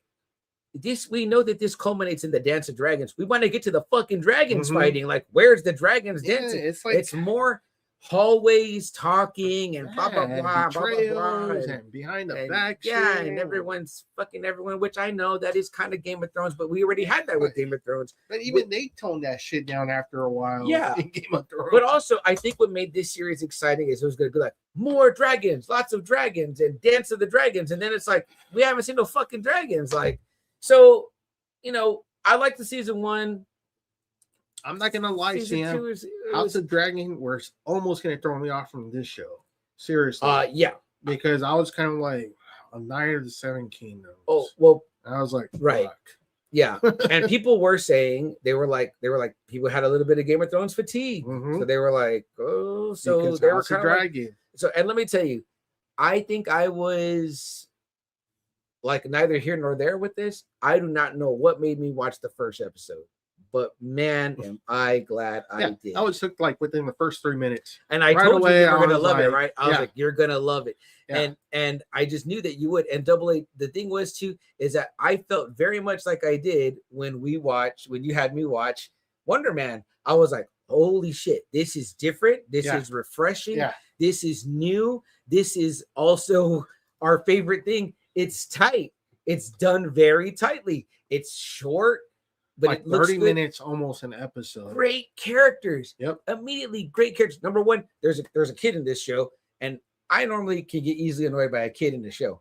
This kid, he young does it right. Dexter Soul Ansel, who plays Egg, is absolutely astounding. I fucking love this kid. Mhm. He's so awesome, man. Not Epstein Island love him, but I just think No, a great he's kid. just like they did really Great actor. good with him. Yeah. Yes, very good. So, guys, it's only a 6-episode series. Like Double A said, they're roughly. What do you think the longest one is? Double A, 43 minutes. I think it's the first one. Yeah, that's Yeah. it. Yeah, a quick, easy watch. 2 primary characters. There's not a bazillion houses. If you know a little bit about Game of Thrones, it helps. But if you don't, that's okay. Because I've been telling everyone, you can watch this show without knowing anything about Game of Thrones, and you just plug right in, and it is phenomenal. I fucking love this show. Mhm. Sir Duncan the Tall, Dunk and Egg. I mean, I clap when I'm watching this show. I pump my fist like, fuck yeah. Like, I'm like, it's such a great show. And I was actually like, again, like I told you with Wonder Man, I was like laughing out loud at that show. Like, I just thought Ben Kingsley killed it. Obviously, Yahya Abdul Mateen II was fantastic. I was rooting for him, even though he could be a little bit neurotic. You know what it reminded me of, kind of? Now that I think about it, again, I'm going back to Wonder Man real quick, but it kind of reminded me of Swingers, where you've got the Vince Vaughn character and the John Favreau character, and it was like, you're like, I hate you, but I'm rooting for you, and you remind me of me, and I hate you because you remind me of me. And in this show is something different. It's almost like a little brother and a big brother. That's what I think of. Somebody said, I heard somebody on one of the podcasts say that the official Game of Thrones podcast, they said, it's like a father-son relationship, but I don't see that. I see it very much. I see Dunk and Egg. Dunk is very much the big brother that Egg wanted. No, he obviously hates his big brothers because Egg kind of educates him. Yeah. on a lot of shit. And I think, but he also like kind of looks up to him. Oh, I mean, quite literally, because he has to, because that fucker is a big guy. You know what I mean? But guys, if you haven't seen A Knight of the Seven Kingdoms, and they don't even put the Game of Thrones on it. It's not Game of Thrones. That's not like, you know, like, and I think they took it off of House of the Dragon too. Now it's just House of the Dragon. It's not Game of Thrones like I think I was kind of like, they're kind of doing like a Rogue One. Remember, people were kind of pissy a little bit when they didn't do the whole scroll. Yeah, it just went, you know, Star Wars story, whatever, Rogue One. Right. But people, I think if I liked it. You know that it's in the universe. Yeah, they like with Andor, they took that Star Wars part off, but we know it's part of the Star Wars universe. So, you know, I like that it's a Knight of the Seven Kingdoms. And it feels like it is a side story, big time. Even though it has important characters to the Game of Thrones myths, it's a side story. Yes. And it's cool because it's pretty much damn near the bottom of the barrel of Game of Thrones. It has like almost none of the main event storylines. Right. Almost. Which kind of makes it more endearing, right? Double A. It's like what are these great, you know what it reminds me of? Double A, when we would get a great comic book mini series or a 4-parter or even a one-shot issue where you're like, damn, that one. See, just the other day, right? Me and Sam Cal, we were having this conversation, right?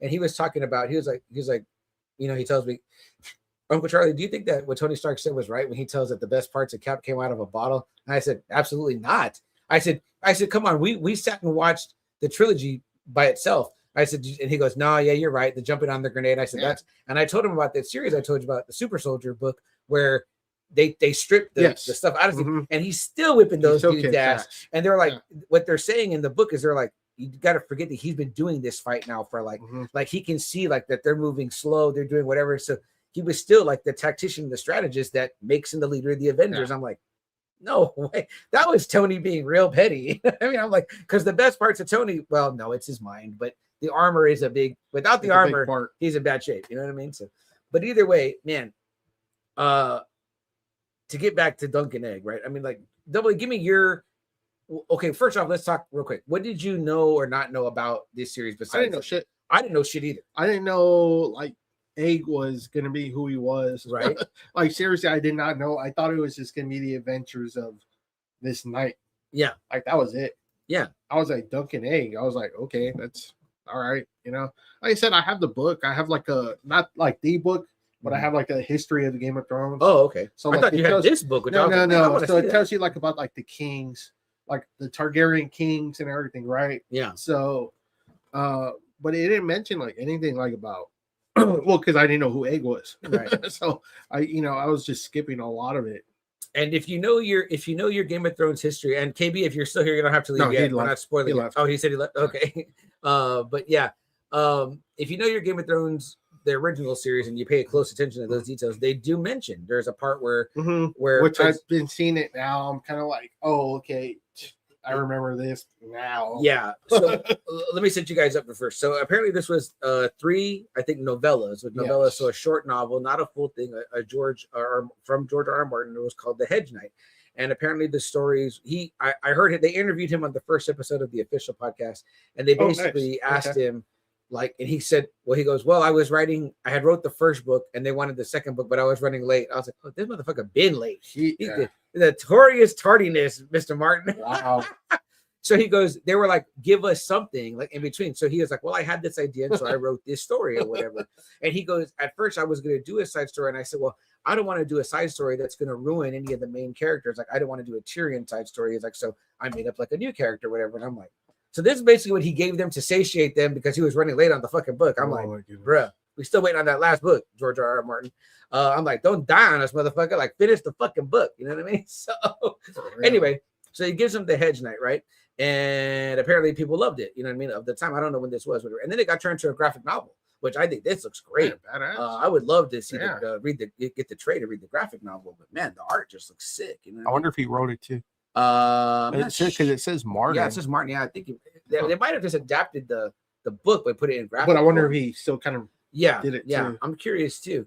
But like 100 years before the event of the main game, but it has a strong connection to what will be Game of Thrones. Yeah. And it's after the events we're seeing in House of the Dragon. Yeah, because all the dragons are gone. They say it in this series that there are no dragons. So the Targaryens are kind of looked at still kind of strong, but they're kind of like, no one's really kind of like fearing them anymore because they don't have the dragons anymore. And there's still a Targaryen on the Iron Throne. So there's still that doesn't end until Game of Thrones, what you see in Game of Thrones. Yeah, there's still like the King of Westeros. Targaryens are still the power. Right. And again, it's a virtual time of peace right now when there's people alive that still remember the dragons, but there are no more dragons. So interesting story. And again, we start off with basically he's burying Duncan. Duncan is burying his knight. Yeah, his caretaker, whatever you want to call it. Sir Arlen. Sir Arlen of Pennytree, yeah. Who has been gaining a lot of popularity based on the second episode, which we'll get to. But yeah, you're following the story of this one knight, which we learned is called a Hedge Knight. Did you think when you're seeing this, did you think that he kind of got a little bit from A Knight's Tale? I don't really remember that one that much. So, Knight's Tale, Heath Ledger, right? Yeah, Heath Ledger, yeah. So it's kind of the same shit. It starts off with them burying their knight. Okay. And Heath Ledger takes his armor and he goes into the tournament to joust to earn some money. Oh, that's like and they pretend that he's a knight.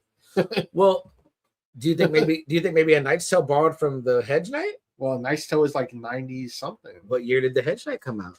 I want to know. Let's look that up. Okay, because like when I was watching it, I was like, damn, it's kind of like a Knight's Tale. Like Heath Ledger, like comes up with the name where he's like Sir Oric something. But they bury, his knight just like they do here.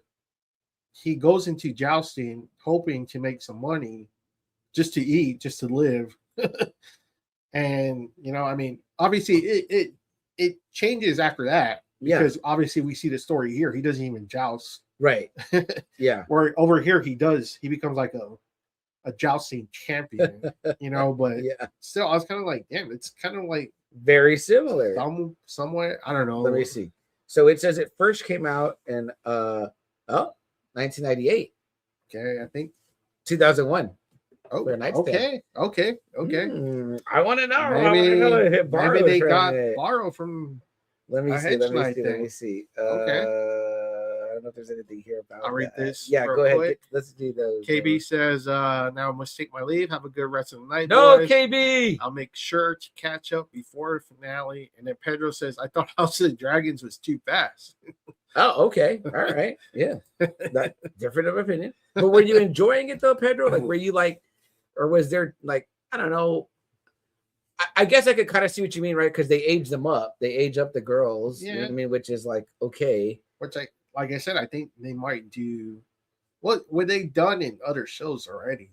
Right? Yeah. Like Walking Dead and shit like that. Yeah, that's true. Yeah, they're moving things so like in the beginning of this show, like right away what caught me after he buries him, like they almost play like the Game of Thrones song. Like you're thinking like, all right, here he goes. He's about to start his journey. And then you hear his stomach like make sounds. And then the next thing you see, it's him shitting. I was like, oh, okay. I was like, it's going to be one of those. So that's like kind of got me. I was like, okay. Yeah. Oh, it's not going to be so fucking tight. You know what I mean? It's not going to be like fucking like, oh, everything's going to be absolutely serious. So serious. Yeah. I was like, okay, cool. And, I mean, even him, the actor, does a really good job of just really making himself likable. Peter Claffey, who plays does a really good job as Duncan. Yes. Like, you just feel for this dude. You feel like if any of us were in that position, we'd be like this dude too. Be like, shit, like, okay, my kind of guy, I'm not his son. And what the hell am I going to do now? Right. And then he's like, well, I guess I'll take your armor and I'll take your sword. Yeah. And he just kind of buries Arlen like just in the middle of nowhere because they literally have like, I guess, no home. Like as the episodes go on, you kind of see like Arlen just kind of just goes, I guess, wherever he goes. He doesn't have like a spot. Yeah. Look at this real quick, Double A. I just put it into Google. Okay. Sorry, guys. And I specifically asked, did A Knight's Tale borrow from the Hedge Knight book? It says it did not, although both feature a low-born protagonist posing as a knight to compete in tournaments. They are independent works. The movie was primarily inspired by Geoffrey Chaucer. Yeah, I know the Chaucer books, but still, which maybe Martin was inspired by that too. I would say you would have to be. Yeah, I mean, I guess it's kind of like all things, right? It's just when you see like A Knight's Tale and then you see this one, you're kind of like just that little part. Yeah, just that part. Other than that, everything is completely different. Right. Like after that, it stops. It becomes its own thing. Both ways. Yeah. You know what I mean? No doubt. But no, that was an interesting comparison. You made me curious about that. Yeah. So again, there's a lot of ways that this show could like not work. It's like if the kid is unlikable, it doesn't work. If the main actor, if Dunk is unlikable, it doesn't work. And again, this guy is apparently a former professional rugby player. Yes. Who I guess got into acting. So obviously needed a big guy. Because he is Sir Duncan the Tall, and he's quite tall. It looks he's big. He's a big dude. Like he's. I don't know. Did you read up his actual height? I want to look. No, but I mean, he's just like even him. His size though. He's just like a really big guy. Yeah, dude. Yeah, and he's not fat. There's a part where they do show him naked. So I mean, the dude's like pretty fucking lean. Yeah, 6'5". Oh, that's pretty big. Yeah, pretty big guy. Yeah. Like I say, he looks like he weighs like 250, 260, easy. Yeah, and I kind of think about it like this, right? Like, it's one of these, like, people always talk about, like, the lone wolf and cub type story, right? Yeah, of course, that's always going to be kind of, like, I guess, the benchmark. But here's the thing, right? I like where this starts out because it's like, well, what happens when the lone wolf dies and the cub becomes a bear? It's like, well, now what do you do? again, they had no home, they had no roots. No, and he's just Yeah. he kind of has just whatever he learned from Arlen. Yeah. And kind of his own shit, you know. And Arlen was a hedge knight because like those two girls say he meets, I think in this first episode, right? It's like Yes. they're like the one says, "What's a hedge knight?" She's like, it's a knight without like that doesn't belong to like a castle or like a house. They just travel and they often sleep in the hedges or like under a tree because they don't have like a true home. So you're kind of like I wouldn't say a sword for hire because you're not working for coin. You're not like Braun. No. You know what I mean? Braun from there. You're more like a do-gooder, like you go like a good Samaritan I guess or whatever. You take the oath. Yeah, know? yeah. You know what I mean? You've try been to- knighted and now You're kung fu, I guess. yeah, you're kung fu. You know what I mean? So and again, it's kind of interesting, right? Because there's a really cool part that we see a flashback in episode 5 that you could have easily put at the front of this show and it would have still flowed the same way, and it kind of gives you some background on like, you know, on the dunk character. You know, so you can kind of see he doesn't really know what he's doing, and obviously he's kind of alone in the world. But what do now. you think too about like kind of like the scenes like when he does talk about Arlen? You know, well, you're always good to me, you never beat me, and then they show all the smacking, smacking around. Yeah. They're like, damn. And you know, I did want to talk with you about that stuff, right, Dolly? Because it makes me think, right? Like, so Dunk seems kind of like a simple guy, right? Obviously, but not dumb. No. I mean, I just think that, you know, I wanted to ask you, where do you think? Okay, so if Arlen, obviously, it's showing us a contrasting what he's saying versus what he's doing, but obviously, Duncan has a very strong moral compass. Yes. You know what I mean? Like he very much believes like what a knight should be. But do you think he got that from Arlen? Because he tells Egg later on. So later on, he meets this kid Egg, right, in a bar, and Egg is like, "Oh, I want a squire for you." Well, he whatever. thinks he's just a like a stable boy. boy. Yeah. And I think he sees like, oh well, this is how I was, and like, you know, and I latched on to Sir Arlen, and then he squared me. I was his squire, and then, you know, now I'm. So I think he's seeing like, oh, now I begin this thing, almost, you know, your Jedi Padawan type thing, right? But I wanted to ask you. He tells Dunk Dunk tells Egg the kind of things I think that like Arlen would tell him, but he never does them. He doesn't smack him around. No, in fact, he's so good to him because it's almost like any. I guess you can say like, hey, we have parents that hit us with the belts, right? But then we're not going to do that to our kids. Right. You know what I mean? Right. We might get mad at them almost the same way our parents did, but we're not going to hit them with the belt. Yeah. And I think he uses it as just like a way to because like, he knows he's like, shit, that hurt. right. And he probably feels though too, like, well, I got to say this to him, so he's scared of me. And he knows Egg's like, he's not doing anything malicious. No. You know what I mean? Yeah. So he's like, you know, he's trying. You know, he's just like, he's trying. You know? Yeah.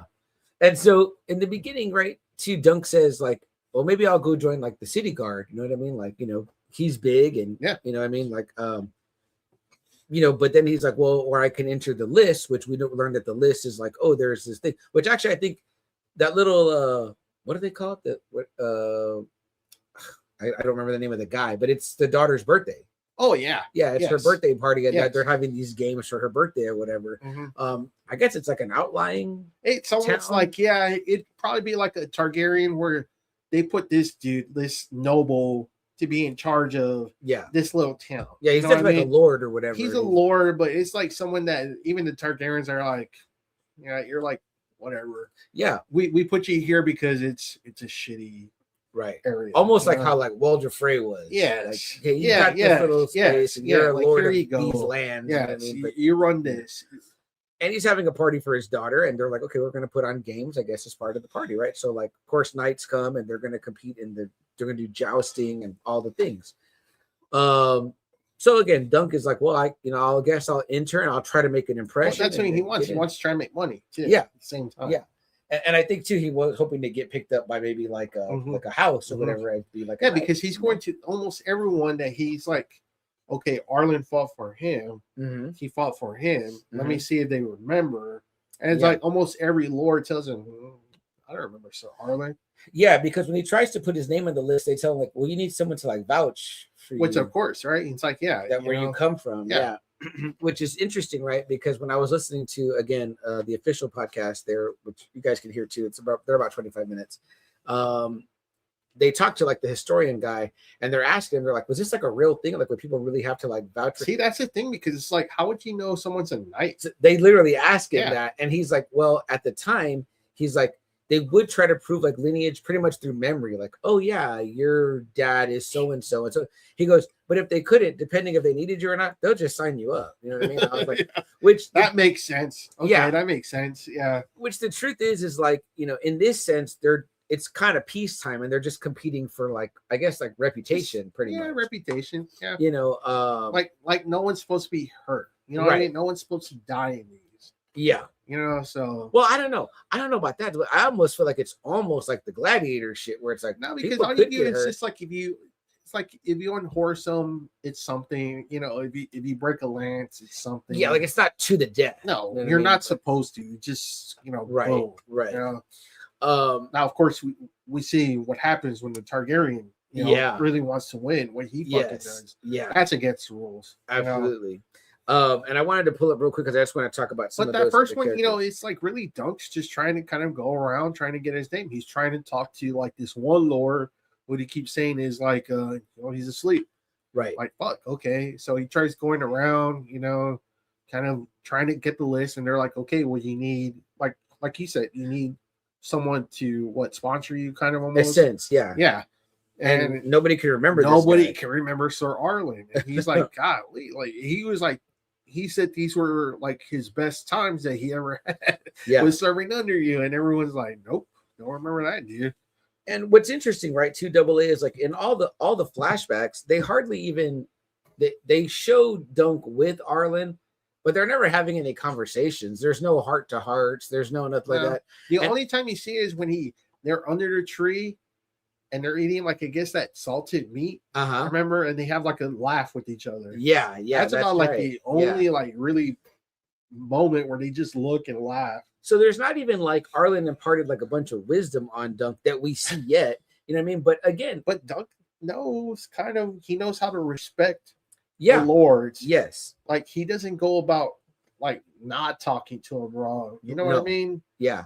It's not like what Like what he would be has an comments. example? He has some common sense in him. Yeah. He's So not he like a knows- wildling where like he Yeah. doesn't know any of the pleasantries. Exactly. Like, he's always like Yeah. my lord and all Like he this knows stuff. the Knights Guards. Yeah. He knows the Targaryens.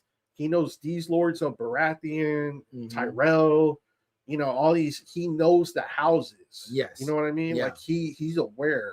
And again, he's of a all little that bit shit. goofy, a little bit aloof. Just You know like what I mean? guess, like I said, if we would be, if we're like, Sure. if our dad only taught us like one way of something, Right. you Right. know? Yeah. I mean, like I guess it would be like us being in a foreign country. Like we might Yeah. not know customs or things like that. So Exactly. it's kind of like a little Yeah. bit like, oh shit, But yeah. So It's almost like if you're 18, once you actually kind of go out on your own, Mhm. right? Like if you want to try it, like, or 21, when the first time you buy liquor or beer, you still kind of have like, oh yeah. can I? I remember first ordering at bars. I didn't know what to order. Exactly, So I right? would always Yeah. order what the fuck was it? Oh, I order Long Island iced tea because that's all I See, the only that's what drink I'm I saying. knew. Like Yeah. it'd be like something like you walking into the bar for the first time and be like, wow, my dad never really told me what I have to do. Right. Exactly. Like I'm seeing all these people at the bar. Like, how do I get my drink? Do I just go up there? Yeah. Like No how do I doubt. go about this? I Yeah. guess it'd be something like that. Like the very first time you're signing something when you're 18 for the very first time, or when you take yourself to the doctor's office. You're kind of like, Uh-huh. oh, how do I talk to the doctor? Like my mom and dad always did the talking. Yeah. Like, how do I go about this now? And again, that can be daunting. Like if you're like first enrolling yourself in college Exactly. or whatever the Or- case may be. Or when they were telling you when you first get your job, how many do you want to claim? yeah. Well, what's that? yeah. One? It's just me, right? So, but early on, like we So said, put it that way, in that kind of sense that, when you're first kind of like CM said, signing for something for college on your own, yeah, or going to a bar for the first time on your own, or even going to a strip joint on your own. That's kind of how Dunk is. He's finally kind of going into this world on his own. yeah, getting know? into the list and kind of being a knight. Like, you sure, know, I have so- money, I can pay for stuff, but he doesn't really know how to go about Yeah, kind of things. And let's talk about that, right? Like we said, double. So it's like, you know, again, we're kind of still in episode 1, but we're going to go all over. Yeah, Because it's gonna- again, we're covering like the first 5, and again, we have the spoiler and it's thing up if you 5 or haven't seen it. 6. Yeah, 5 or 6. Yeah. So and me and Double A already discussed it. Next week we want to go right into the finale, talk about that. And we'll with probably you talk guys. like other stuff like we did today. So, Yeah, and also talk about too, like what we'd like to maybe see the series go, what we think. Hopefully, like I said, like, you know, we know KB is going to watch and catch up and get that opinion. yeah, Obviously. that'll be interesting too. Yeah. In case anybody left and they get to come back. And again I would next- welcome anyone here listening that even has never seen a single Game of Thrones show, that doesn't even, maybe you don't even like the realm of sci-fi, fantasy. I think this is such a good and fun. It's pretty grounded. Like I said, endearing there's show. no dragons. Yeah. So And again, you don't need to know anything about Game of Thrones to just start watching if it. you're big on Renaissance and shit like that, I think it would be. And they're short. yeah, and they're short. They're 30-minute episodes. I told my good friend at work, Robert, who is a huge D&D guy. I think I've talked about him yeah, before. Yeah. I said, Robert, you would love this because Mhm. it's just about this hedge knight, and it's Mhm. like, you know, it is a part of that world, but you don't have to see any of that to know You anything. don't. Because You really don't. which you know, me and Double A talked about, that was one of the really refreshing things I liked about it, is that it's like I'm not trying to follow like 20 characters. You know what I mean? Which, you know, I mean, again, that was kind of fun and new and interesting when you did it with Game of Thrones or maybe even Walking Dead, but when they did it again with House of the Dragon, I'm like, man, I'm fucking, you know, I got the sea snake and the fucking whoever. Me too, around. man. I Yeah, was like, like, oh shit. Like, I'm like, I don't want to do this all over. me again, neither. You know what I mean? And that's what I don't that really dislike the threw me world. off. Seriously, that really threw me off House of Dragon. I mean, you know, again, it's House of the Dragon, so I thought, okay, well, at least we'll just be with the Targaryens. Mhm. But of course, there's always still a bunch of other Always shit going on. more And- hands, the king's hand, Right. this chick over here, this knight over here. Yeah. And I want to say we do get some of that in here, and there are side characters, But not but again, too much. Not where it's not too like much, yeah. overbearing. no, it very much focuses on Duncan and Egg. You know what I mean? So again, which Egg sounds like a Dunkin' Donuts Dunkin', breakfast. Yeah. But yeah, so we meet Duncan, he buries Sir Arlen, he wants to get in the lists. He goes to that hotel, right? Or that restaurant or whatever it is, the inn or whatever. Yes. That's where he Yes. meets the one Yes. Targaryen Yes. that's drunk. Yes. And he's like, I dreamt Mhm. about you, like, get away from me or whatever, right? Which is, of course, you know, classic Game of Thrones, like there's some foreshadowing, right? Mhm. You're like, okay, look, what's up with that or whatever, you know? And then he meets this kid who's sitting on his horse in his Mhm. armor, and he's like, hey, what the hell? You know what I mean? So he kind of goes in to start acting like, I think, how he thinks you're supposed to act, you know what I mean? And Yeah.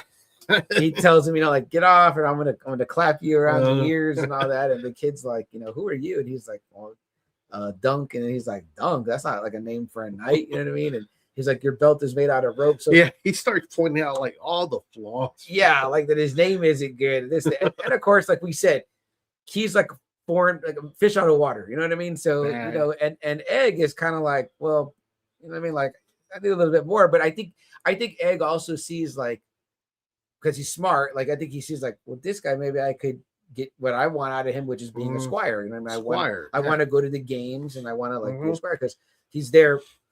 And then Well, for you know, Duncan, I'm yeah. sure it's like, fuck it, okay. Right. Well, because he's alone in the I'll world. take now, you yeah. on, And he's yeah. got the 3 horses, and he's like, Yeah. well, fuck, I'm by myself. You know what I mean? So very sweet with the horses too. Mhm. So like it does a very good job very fast, right? The way of like you see that this guy is like kind, you know what I mean? Like he's got a good heart. He maybe embodies the qualities that a knight should have. You know what I mean? You're like, all right, this guy seems on the up and up. You know what I mean? Like Mhm. like you said, even though he's talking about Arlen and we're seeing one thing, it's not like it jaded him and made him an asshole. You I know what guess mean? it's almost like anyone, right? Like you kind of remember the good aspects of Yeah. someone you love over the bad aspects, right? Mhm. So I guess But it's very easy in Game of Thrones, right? Where you see like the kids of some of the people are fucking monsters. Also, Joffrey. You know what I mean? I'm like, wow, you're a fucking asshole. I'm like, well, it makes sense. Your mom's a real bitch. You know what I mean? So, so then we get this pairing, right? And right away too. Again, the kid, Dexter Saul Ansel, who plays Egg, is just wonderful. He's not annoying. He's very endearing. They make a good pair right away. Mhm. Like and again, I the vibe I got was like big brother, little brother. Same Like, here. You know what I mean? I was like, oh, Same okay, here. this is like, and again, too, like I knew he was lonely, and I knew he was like, I'm kind of out of, don't know what to do with myself, and so it helps to have someone, you know, kind of there. Mhm. So what happens like that first night, right? They go and they kind of like set up under the tree where he's like, oh, he cleans and he makes fish and all this, and You know, and he's like, "Oh, I was gonna put up your tents, but I didn't find him." And he was like, "Well, this is my tent." He's like, "That's a tree," and he's like, "That's all a knight needs." You know what I mean? And so, you know, he again, meets Sir Stefan, Raymond. He meets them too. yes, That Raymond dude's an Foster, asshole. yeah, Stefan. Stefan is an asshole, yeah. Right away, and then he meets probably one of my favorite characters in this series, Lionel Baratheon. Lionel. So if Yeah.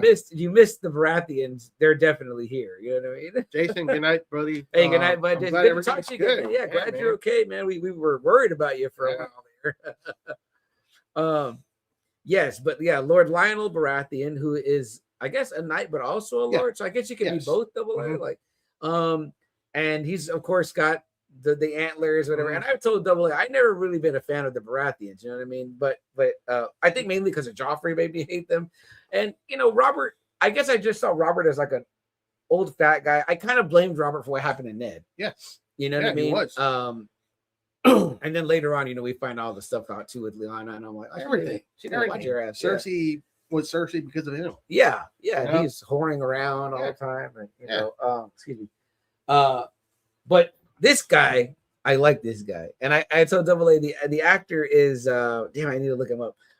He's great though. Like Lionel's like a lord who loves. You can tell he loves kind of like the peacetime.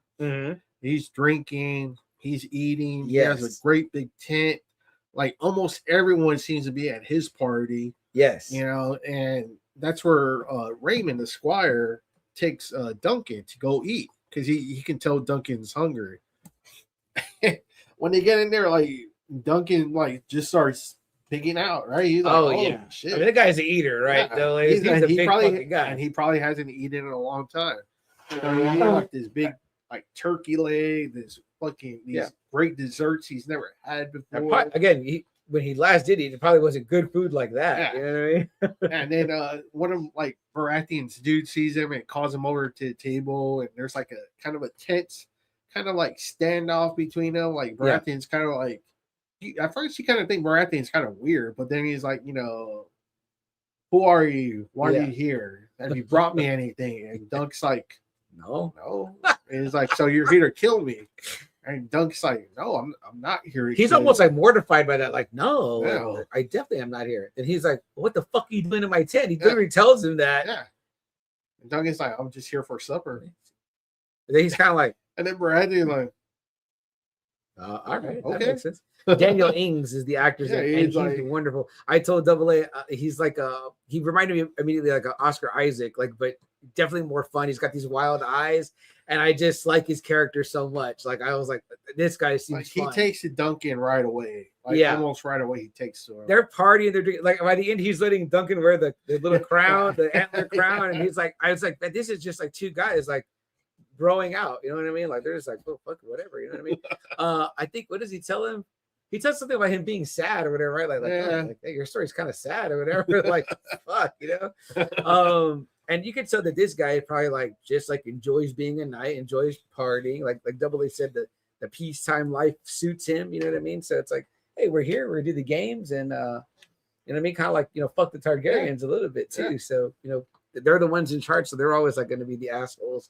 But I was like, man, this is like a Baratheon I could get behind. You know what I mean? So for sure, I definitely like Sir Lionel, Lord Lionel, who's also a Sir.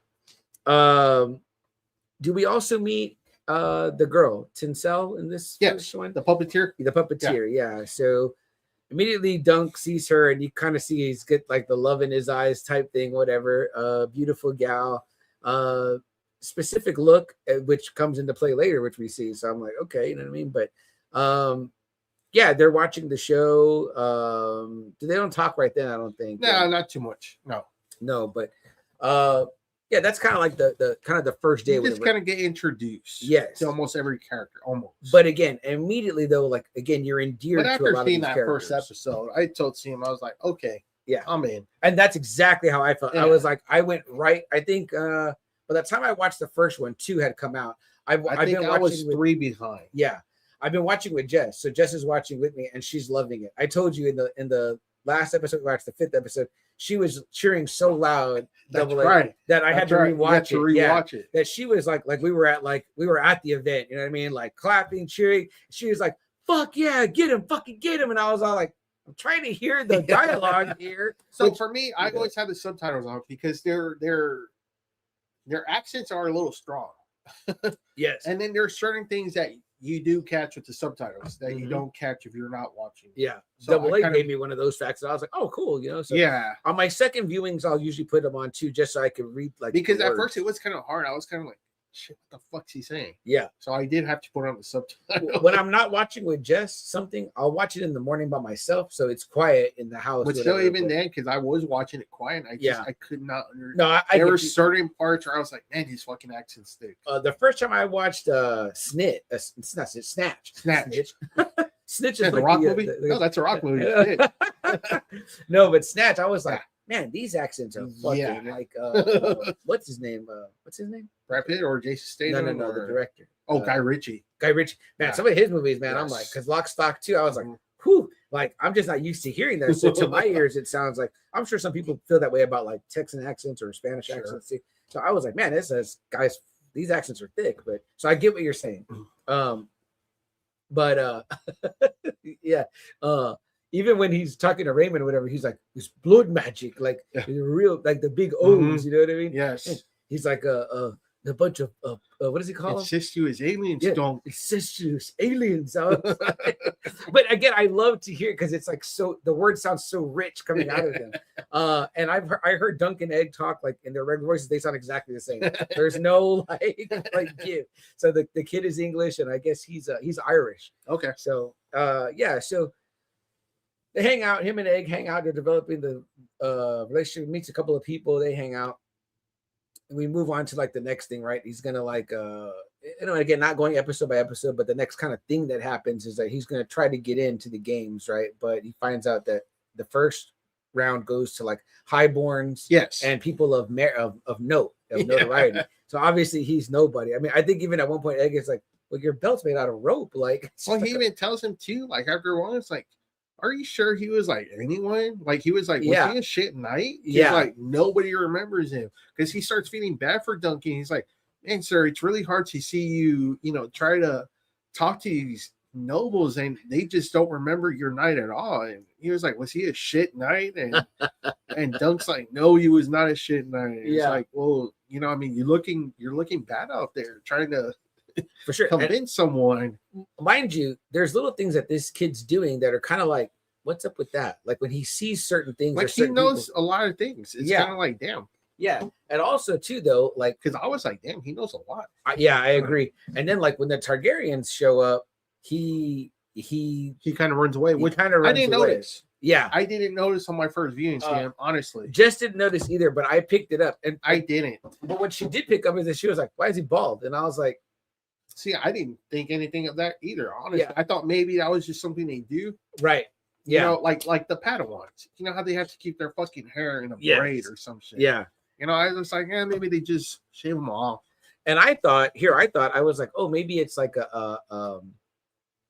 like if they had lice or whatever, like because you're like because remember that'd be a good idea. Dunk says it too. He's like from the flea bottom or whatever, so we know that place and all that. You know what I mean?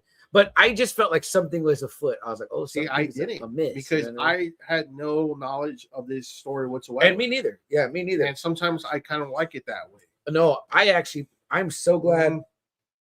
Excuse me, I know nothing about these stories because I know that there are fans of the books out there right now that are also loving it. Yeah. Because some of the things they apparently say are like right out of the thing. Oh, are we not charging? Oh, looks all right. Oh, it's on. Is it plugged in over there? It's all the way in. Mm-hmm. Okay, just checking. Sorry, guys. This is we're losing. Oh yeah, we are. Yeah. No, it's in. Do you see the battery power? Yeah, right there.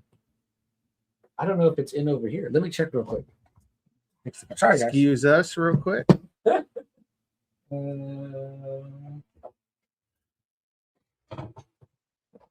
me try to fix this little. Did you see the power thing come on? Yeah, there it is. Oh, okay. Plugged in. I had it on plugged in. I had it on the very last one, and like when I pulled it out, it came out real loose. So the last okay. Okay. Sorry, guys.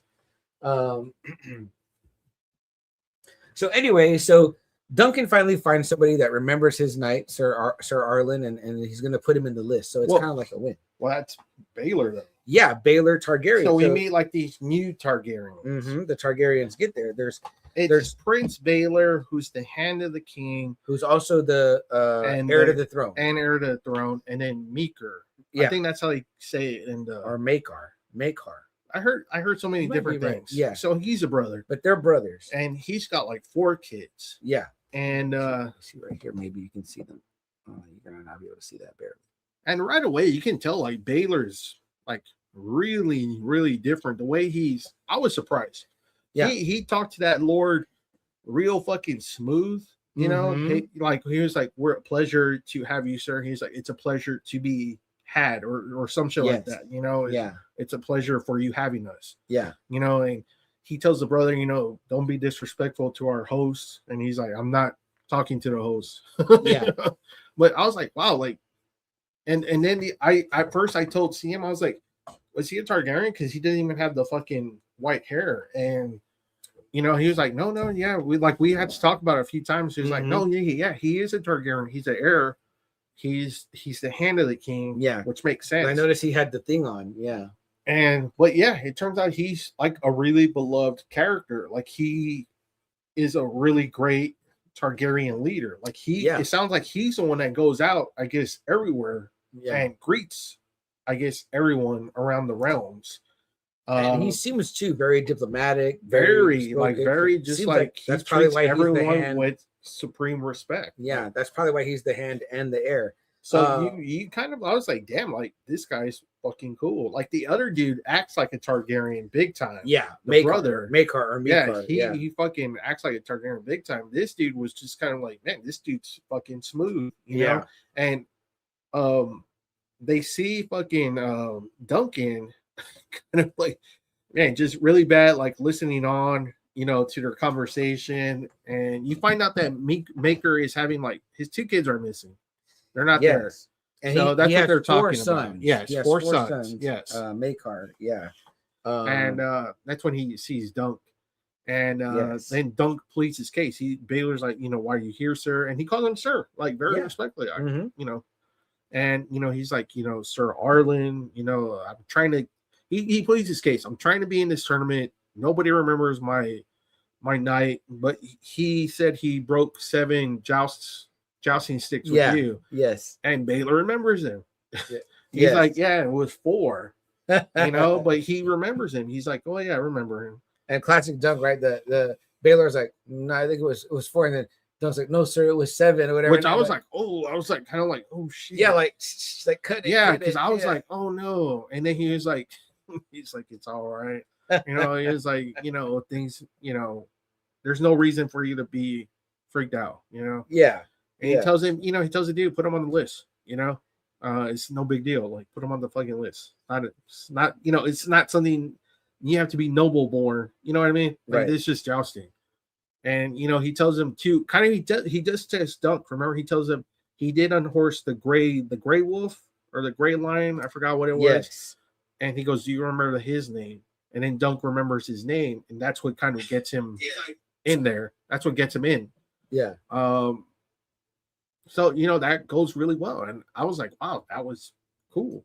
You know, that was really badass. Yeah. And it went smoothly. That was awesome. And I think towards the end is when he meets the Arian. Which I didn't know if you recognized, because I was like, man, I recognize this dude. He's from True Detective the last season. The one that Jodie Foster's kind of like protege almost. Oh, that's who it is. Yes, I do recognize him. Look at this guy getting HBO jobs. Yeah. I heard the blonde thing is a wig though. The hair is sure. a wig. Yeah, I'm sure. I kind of like that too. Do you like that? Double how the Targaryens don't necessarily have the long hair, and this one they kind of wear their hair different. Oh yeah, for sure. Yeah. Trying to break with maybe a little bit. Sorry, guys, I didn't mean to be on the phone. I actually I was watching Us. I was like, damn, this show is good. Yeah, no, I was trying to look up the lineage because it's I don't know if do we know if Baylor has so kids? he has a son. Remember that one first night? Yes. I don't know what happens to him. So that's kind of going to be interesting. I think we're gonna see him. Yeah, we are. Next episode. We are. Yeah. I'm like, how do you see that going to be kind of automatically connects? You know what I mean? Yeah, well, I think that's how it would pass. I think. It would. It wouldn't. Yeah. which is weird, right? Because like, why does it? Well, this remember, is remember Charles, his next heir is going to be Will, yes, and then William, if he died, it's Then going to be it's- his kids. It's not going to be not it Harry. wouldn't be Harry. Yeah. It'd be his kids. So only if That's why they're saying like Egg was so fucking far down the line yes, that it was like, wow, it was Yeah. a miracle. yeah, yeah. So that's what we learned. That Aegon is Egg is the youngest of the sons, and we're gonna learn that, which was again, spoiler alert, the kind of the big twist. You know what I mean? So they're we don't get that till episode 3 though. No. Yeah. So here he's like, he's happy now. Finally, he's good to go. When he does tell him, you're gonna need your own sigil. So so he's like, okay, cool. Yeah, and that's when he goes back to the puppeteer, Tinsel, and he's like, she's like, well, I don't make the puppets. My And it's dad. did yeah, what I and it's paint." funny. She's like, what do you want to paint? And he's kind of like, I don't know. And then Egg's looking at him like you kidding? Like So Egg really helps him. he's right? the one that says, a tree. Yeah, with the falling star, because like the night before they were like They just saw the laying out falling under star. the stars. Yeah. And again, it's those little moments, right, Double A, that make the show so fun. Again, it reminds me of like I know we always talk about like sometimes like how I used to look up to your big brother. You know what I mean? Yeah, Your big brother boy. yeah. He was like the big brother I never had. And it's funny because anytime I have someone like that in my life, like, whether it be like my best friend Marquise, he's a little bit older than me, or whatever, my Uncle Bill, even my dad sometimes is more like a friend than a dad. It's like I see those little moments in that, you know what I mean? And it's like, man, this is just this guy that you're like, he already automatically is like, he's for Dunk. Yeah. You know what I mean? He's like, I'm yeah, for this guy, yeah. And so Egg is like is good in that sense. I think much like he helps him so much in this way. He helps him with the sigil. And then when Dunk tells him, that one of the Knights Guards was like a crabber, and he's like, who? And he tells him to serve, so and so. He's like, his father owns most of the crabbing ships. Yeah. He's like, it was almost like he's not a fucking lowborn, dude. And of course, And Dunk's like, what? he's like, how do you know? How do you know? And he's like, I like fishing or whatever. Yeah. Because again, he's trying to like put him off the scent or whatever. But he also tells him too in the beginning, like, you can't get in the tournament right now. It's for nobles. Yeah, and men of note, I think they're men of notoriety. So he's like helping him like so much. It's almost like the reverse in some ways, like where Dunk could be the big brother, but then there's Egg where he's like, no, man, like, you got to get this together. Like, no, these are the rules. Like, no, he wasn't a fucking crabber. Like, right. He's almost saying like, no, man, like you.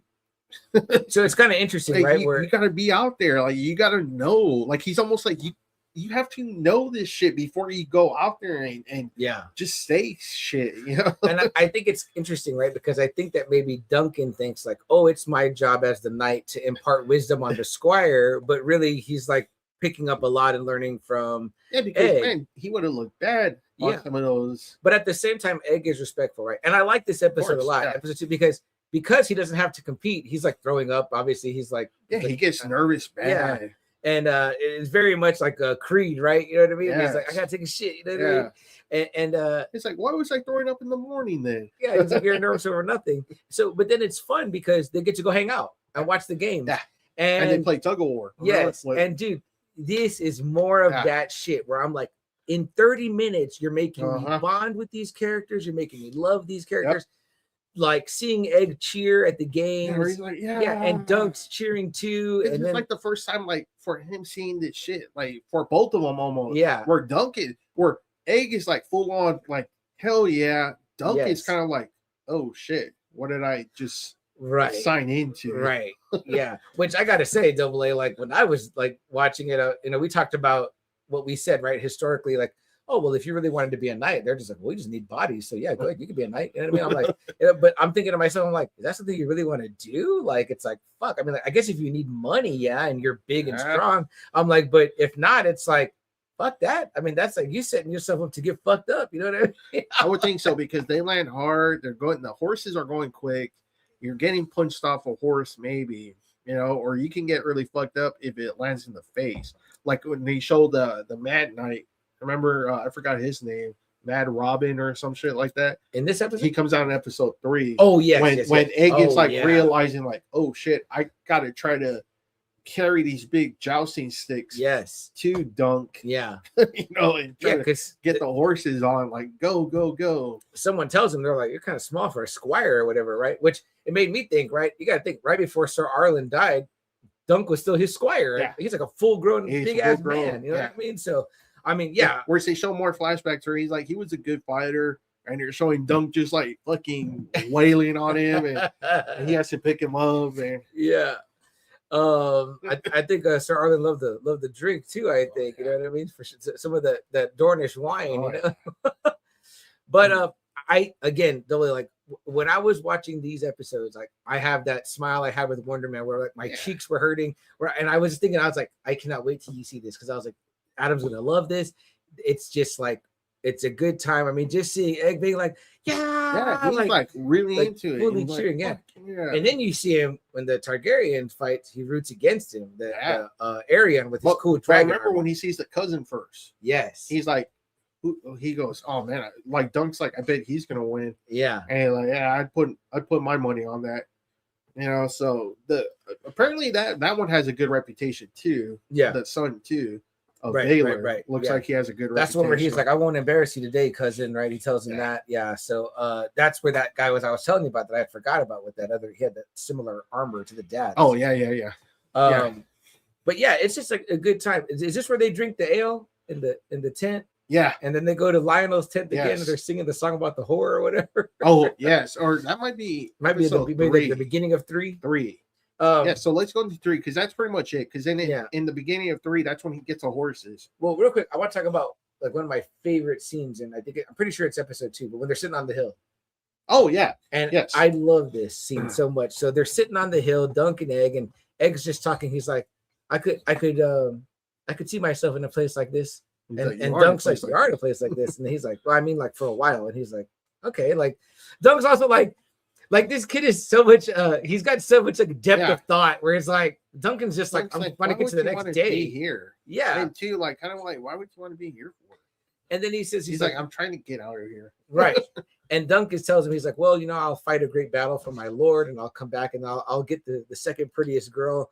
And then he's like, why the second prettiest? He's like, well, because you're gonna marry the first prettiest. And I was like, man, look at this guy. Like, it's just so endearing. Like, it's so endearing. And he's like, yeah, you're right. Like, that's good. And later on, I don't know if it's in this episode, Double A, or the next one, but when they eat the sandwiches, you know what I mean? Like, Dunk makes them this big. Well, that's the next one, because remember, he gets mad. Yes. At first, remember? Yes. Yeah. So in the third one, that's when he's trained the horses, remember? Right. Because he's like, fuck, after what he saw in episode 2, he's like shit, I gotta be quick.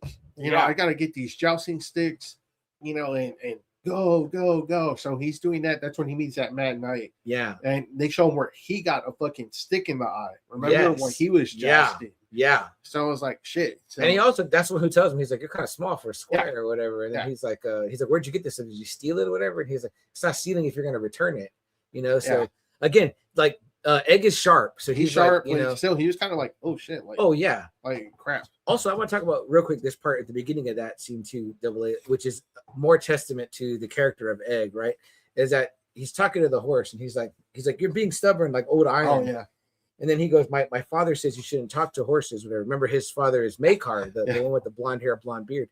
And he's like, he says horses are dumber than dogs. But then he backs off and he says, but I don't think that. He's like, I think that you don't want to be led around any more than a man wants to be led around, which is like all very deep, right? Again, like Egg is so deep. And then like the horse nods. Like, yeah, we don't want to be. Oh shit. And he's like, but then he like endears to him, right? He's like, look, Sir Duncan, we're all he has. Like, he needs us, you know what I mean? Like, so we got to make this work, right? And so then like the horse starts to work with him, which is like another beautiful scene, right? You're like, oh shit. And what's cool is that I was hearing one of the directors of one of the episodes saying that like in that scene they were like we asked him like, hey, are you okay to run barefoot for the scene? That he was like, yeah. And they're like, yeah, he was running through lots of sheep shit. They said there was lots of sheep shit on that land. And I mean, like, they're just like, he just was go for it. And they said that the guy actor Peter Claffey, that he was also, they said he was very gung-ho, that he said he was like, he wanted to do some of the scene, like the stunts, like because he goes, oh, it's very Tom Cruise, like my Tom Cruise moment. But they were like, yeah, he kind of knocked the shit out of some people in that fight scene that we're going to talk about in this episode. But go ahead, Double A, like the next thing. And then that's when they do at first, remember, Dunk's mad. Oh yeah. And then he's like, where were you?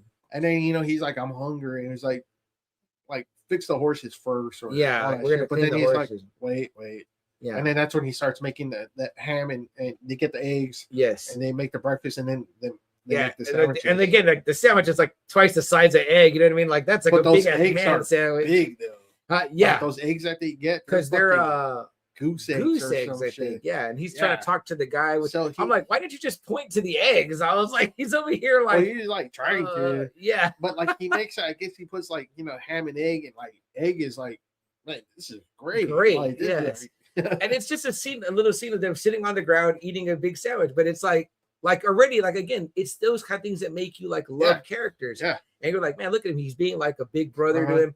And then later on, he shows him how to sew too, right? He's like, oh, let me show you how to sew the stitch or whatever, right? So then you start to think too, like, oh, I guess Arlen did show him some shit. You know what I mean? Like he obviously should, like, because obviously Dunk has fed himself. Like I said, he has enough common sense where he can take care of himself. Yeah. It's just the way he goes about like talking to people. Like I said, it'd be like us as 18-year-olds actually doing stuff on our own by that point. Yeah. You know? It's kind of like going to like your adult job, but with like your like 16-year-old like I said, talking to HR, and you're just like, oh, what I know. the fuck are you talking about? Or if one of us were to meet like a king or something like that tomorrow, like, you know, whatever, what are the rules? You know what I mean?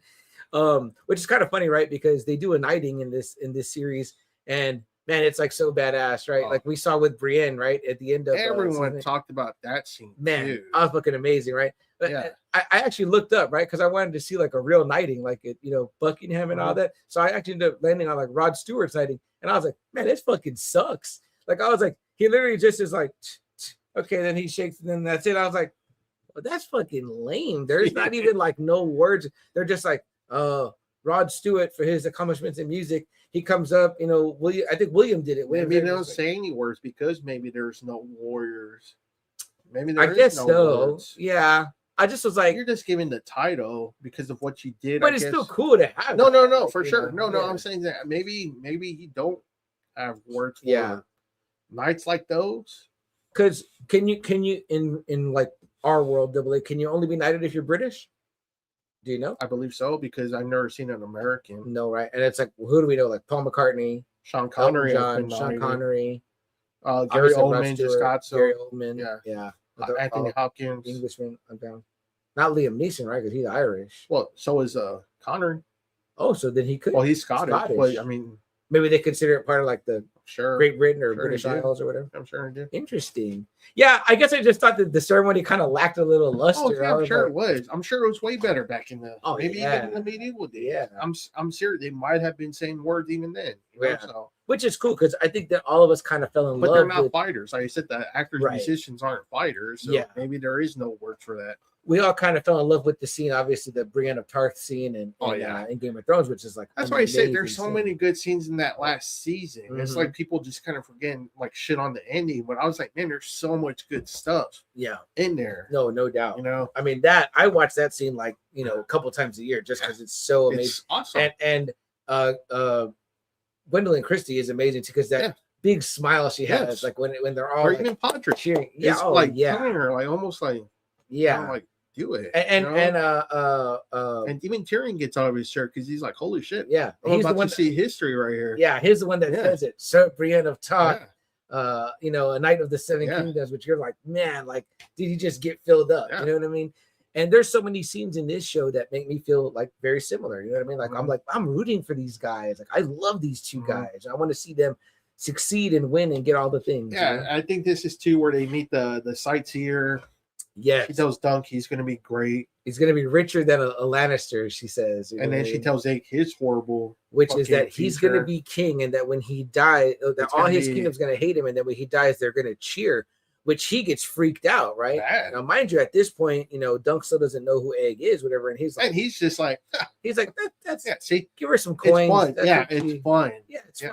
She says, I'm going to be rich and you're going to be king. Like, it's almost like you're at like a multi-day carnival and all that. So he's kind of like, don't worry about it. But Egg is obviously like, what the fuck? That shit was like dark. You know what I mean? Oh, also real quick, though, let's back up. We didn't talk about a great Sir Arlen scene at the beginning of episode 2. The dick scene. So if you guys didn't know, I started laughing hard. We were talking about earlier. So apparently it's written in the book that way. They were like, Sir Arlen, like the biggest dick and like all of whatever. I was like, whoa. So yeah, you just see the episode start. The old man's like in bed with some like younger chick, he comes out to take a piss and like it pans out and it just shows like this fucking giant cock like down to his knees, whatever. And he just fucking starts like taking a massive because piss. he doesn't even he doesn't even like go far. Like Nah. he goes for like you're gonna walk still. Like he doesn't like go off to the side or anything. He just like fucking gets he's already naked, so he just like stretches and then starts pissing on the floor. Yeah. And then he goes back and then you see the wound. That was a big deal right there. Was the wound right there? What was up with the wound? Well, because that's what caused him to die. Oh, that's right. It starts getting ugly and it starts poisoning. Damn, I forgot about that. I didn't pick up on that. And then I don't know if you saw it too, but he pays the guy for I guess sleeping with the daughter or something or whoever that was. I missed that too. Yeah, so he pays. So I'm like, oh, great! Like, wow. I don't know. That was supposed to be like a little brothel or something, but it was not fully nightly, huh? Though, like shit. Yeah. Let me pick. I want to just bring up this, he paid the great picture here that we kind of kept seeing, and we even saw this at the comic book store, right? Yes. They reissued the book, I guess, with this cover. Yes, they did. Yes. Yeah, you see Egg and then Dunk here on the right, so that's pretty cool. I know what else I threw in here. Oh, some of the we'll get to this. We haven't gotten to there yet, but some of the people there. Yeah, so this one's the big one. This is the one that kind of, I guess, had started having everyone talk. Mm-hmm. This is kind of like, okay, everything seems to be going good. You think they're about to enter the tournament. And even the fucking, I guess, the dude that's running the tournament, this is where he tells Dunk, hey, there's a guy who owes money. Yeah. You're going to win. Yeah. But we're going to, I guess, take the money. You get to keep his armor and shit and horse. But we need that money, I guess, to pay off debts. Yeah. And so Duncan's kind of like, oh man, I really don't know how to feel again about kind of like a fix. Yeah. Kind of. And it's not even like they're asking him to lose. They're not asking him to lose. They're telling him like, just do what you it's were going almost to try a to do Pulp anyway. Fiction. Yes. We got massive odds that this dude's gonna lose. We need him to lose. We need him to fucking to pay whatever debts they have. Right. And you keep the armor. Like he's like, you'll win. You'll keep armor. You keep all that stuff, but you're not going to get like any kind of other reward. And there's an interesting part because he says, I don't want to. Duncan says, I don't want a win that I didn't earn. And the guy says, haven't you? Like, kind of like, haven't you been through enough in life? And I was kind of like, damn, he kind of convinced me. I was like, but again, kind of like, well, I mean, that other dude's like willing to fucking go down because he needs to go down. So. Yeah, and I kind of thought about it too. I was like, man, Duncan, you're trying to get in. And like, then, but again, it's someone just new. one, but you know? see, that's the thing. It's him not knowing that. How many times has that probably already happened? Yes. Where, probably Arlen already knew that kind of shit. Where Dunk's like, he's thinking everyone that's supposed to be a knight is supposed to be noble, supposed to follow those 3 mantras that they have, and he's probably thinking like, man, that's not knightly. You know what I mean? Like, and that dude's probably looking at him like, seriously? Like, it's kind of funny, right? Because he very much is trying to live by the code that he thinks code, that is there, which is probably not there. Yeah, and like you said, now that you're pointing out the parts of that Arlen scene, I guess I was so fucking bamboozled by the giant dick, I didn't think about it, but I didn't notice the other things. But it's like he didn't do everything on the up and up. You know what I mean? He had some very unknightly qualities. But I guess maybe that's what he was trying to be like. Okay, I don't want to be like him. I'm gonna apply this code the way I think it should be done. Which is interesting to me too, right? Because like I was saying, right, you know how people say a lot of times, like, you're a product of your environment. Yeah. So it's like, even though that Duncan was around that, and that was the only real guy he had contact with, he still didn't pick up like a lot of those like dirty. No, because habits, he probably saw wherever they did go. He probably did see these Knights Guards, maybe. And we're like, damn. Yeah, that looks fucking sweet. Yeah, and I think he was able to maybe differentiate like, or maybe he's just one of these people that could see like the good in people. Yeah. So he's like, well, he smacks me sometimes, but I've got food, I've got shelter, and I've got like a companion. You know what I mean? Like, what does he tell Egg? He's like, well, you can be my squire. You'll not go hungry. Yeah. You'll have food on your back, and he's like, clothes on your back.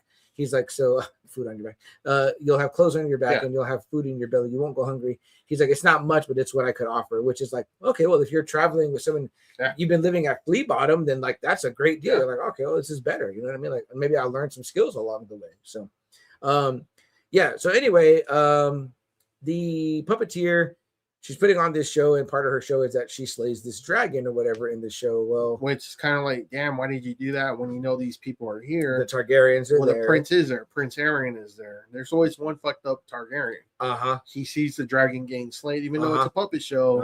It's like, oh, you're trying to say something that you can slay dragons. Boom. Yeah, like a slap in the face. So to the family. there's this big commotion. You see, all the guards there, and as soon as Dunk gets into the tent, well, Egg calls him.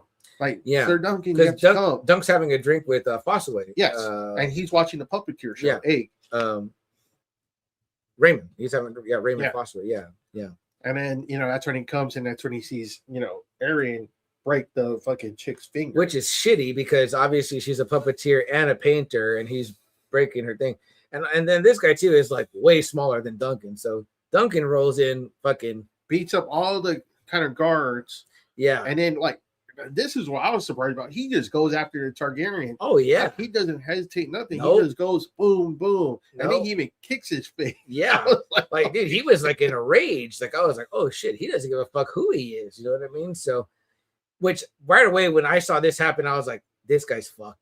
Like, this guy's so Me too. fucked. And then when they're going to do the American History X thing on Dunk, I was like, yeah. oh, my God. Because he tells him, he goes, what does he say? Was this like whore worth, your death? Yeah, and he's like, "We're gonna start since you knocked one of my teeth loose. We're gonna start with your teeth. Yeah, your so teeth they're about out." to put him on the. And even then, I thought those two guys that were holding him weren't enough. I was like, me too. I was kind of like, he's "Come gonna on, man, break free. just get out." Yeah, yeah. Real quick, we got Vinny Volt's in the house. Vinny Volt says, "Red Pill Raymond." Yeah, no doubt.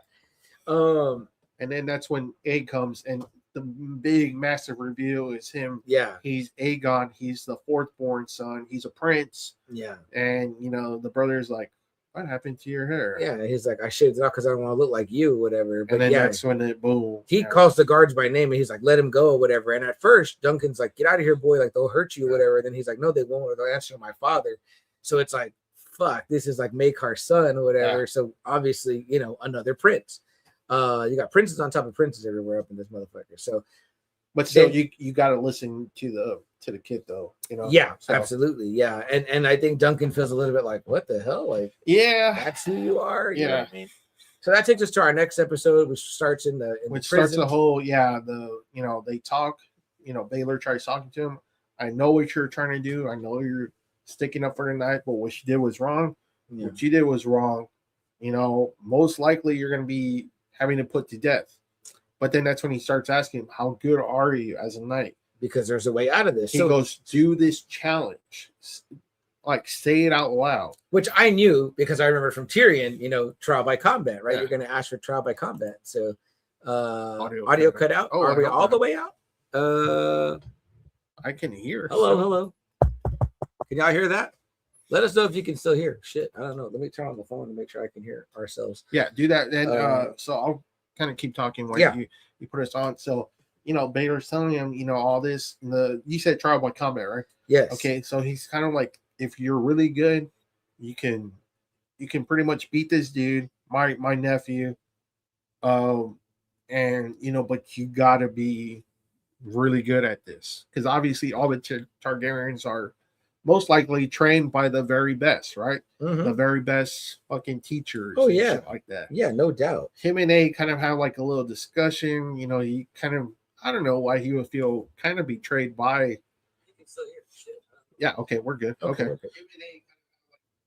I don't know why he would feel like that. I mean, A was just, he's like, I'm on the bottom of the list. I'm like, yeah, I'm a prince, but it's, I'm never gonna. Are you talking about when they had that conversation? Yeah, yeah. Duncan. It's almost like. Well, I think he felt hurt. He felt a little bit betrayed by him, and again, I want to say a great job by the young actor Dexter because he's got like these like real tears, and he's like, "Sorry, sir." Yeah. And also, what a credit to Baylor, right? Where he's like, "My uncle says I must come apologize." Mm-hmm. Do you think that if fucking someone told Joffrey to go apologize, he would? No, he's a fucking asshole. No. I'm like, but here Aegon is like, my uncle said this and I want to do it or whatever. Okay. So thank you very much. We appreciate that, Vinny. Yeah, but he's like, I want to go and I want to do what he says, whatever. So you also see that Egg has a lot of respect for this uncle of his. Oh, yeah. Who's the hand and the heir apparent to the throne. So, he does. And Duncan is rightfully mad. But then right away, you kind of see the forgetting because when he asks him, pour him some wine, don't spill it, boy. And he's like, he won't, sir. He's a good lad. Like, it's like, he immediately is over it. And which, like, again, it's just these little moments that make me feel that way. Also, I wanted to ask you, Double A, what did you think about what well, so Duncan tells him, he's like, well, I don't want to keep another prince waiting. Like, let me go talk to your uncle now. And then why do you think that Baelor sets up Duncan for this? Because like, he knows what he was doing was right. It's like, so it's the righteousness. Do you think he also maybe knows that the nephew's kind of a dick? yeah. I mean, because he fucked up that horse already. Okay, the puppeteer is doing that. Who cares? Right. There's no one that's gonna fucking do that to us anyway. This is the classic, like, snotty kid of like a rich actor or actress or celebrity of any kind. And they're going out and they're throwing their weight around. You know what I mean? And I'm like, dude, what the fuck, man? And he said Tyrion told Joffrey to apologize to the Starks. That's right. And did he do it though? I don't think so. Is that Billy Joel? You know what? It always is. If you're never sure. He also didn't start the fire. Then he says, after asking him what the 5 fingers say to the face, man. And then I slapped the king, did my hand fall on my wrist. Very nice, Vinny. Appreciate that, man. Vinny, what are you thinking about A Night of the Seven Kingdoms? Are you as in love with it as everybody else? Are you a fan of the books? Did you read them?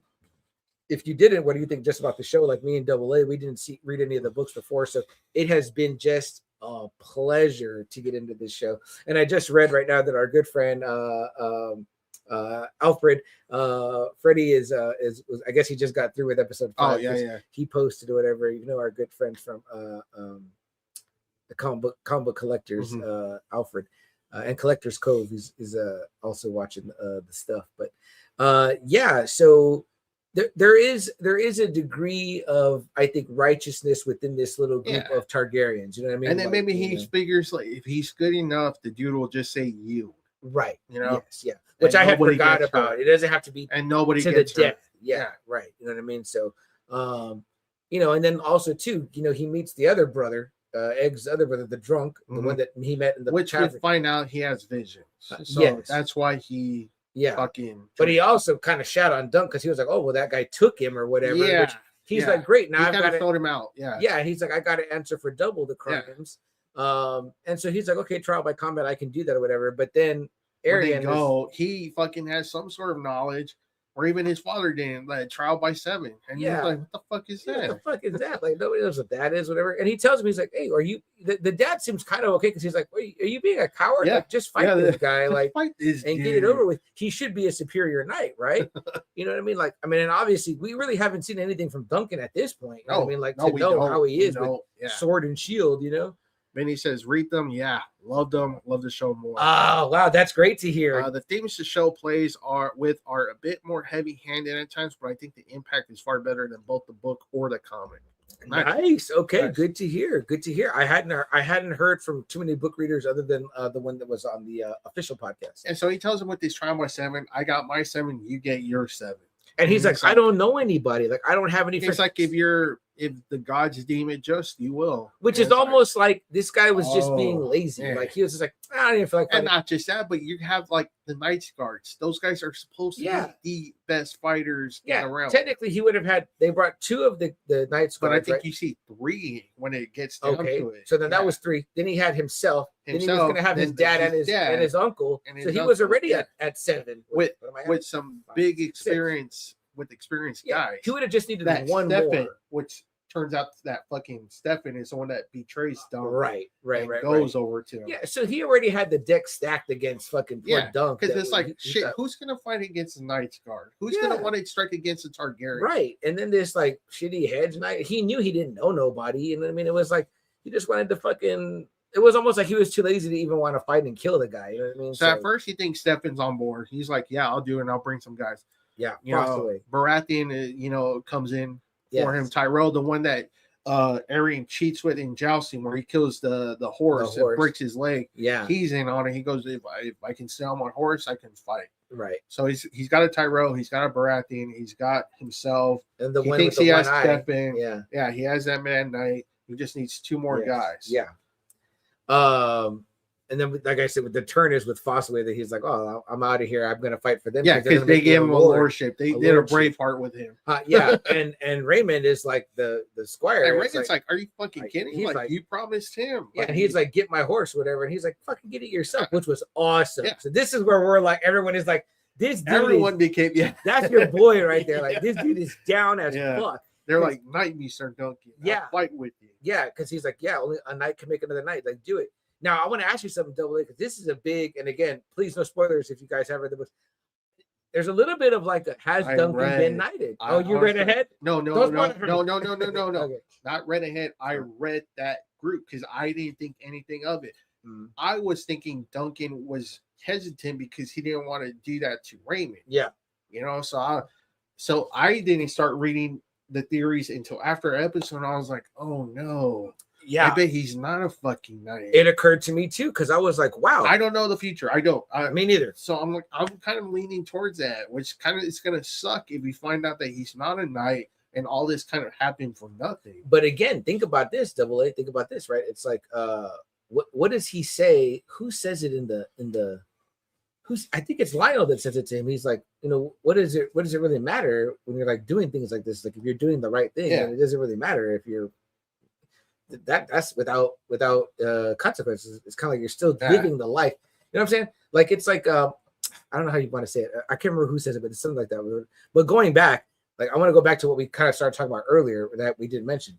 If you know your Game of Thrones, your original Game of Thrones, there's a point where old Nan is telling Bran when he first gets hurt, she's like, "You want to hear a story? You want to hear the one of Sir Duncan the Tall? You love that one with her." So they mention him there. Mm-hmm. Then later in Joffrey's with Jamie, he's looking at the book, like the history book, and he's like, 4 pages for Sir Duncan the Tall. He's like, he must have been a great man. And Jamie's like, that's what they say. So like we know obviously there's gonna be some things that happen or whatever. Like, is it all this story? Because right now in these 5 episodes, Double A, that we've seen, we're pretty much in the span of like 3 days, pretty much. Yeah, it's been like the one day they watched, the first day they couldn't get involved, they just kind of watched. The second day they hung out, and then they hung out. He gets into it. Yeah, he gets into the spot, and then the third day is when like, well, then all this other shit happens, and it's like kind of like, oh well, we're gonna advance this up, you know. Red Pill Raymond versus Reddit, Stephanie. There can be only one. Yeah, there you go, Theo. Yes, absolutely. Hey, Theo. Kingsguard Golden Book. Yeah. Yes, new one coming out. Uncle Bill, the new Highlander with Henry Cavill. Have you heard about that? So things are all amping up here, but right? This is the part, like you said, everyone loved with Lionel, cool. The slow motion, the sword, the down angle as well too. You know what I mean? We should do that next week. I was thinking, I was like, man, what director have I seen that? I want to say that might be Robert Eggers kind of style. Yeah, kind of that quiet kind of where it's kind of slow and it's motion. Voiceover clearly, which was wonderfully delivered. I want to say I've seen that like in his movies. Yeah. What did I say the actor's name was again?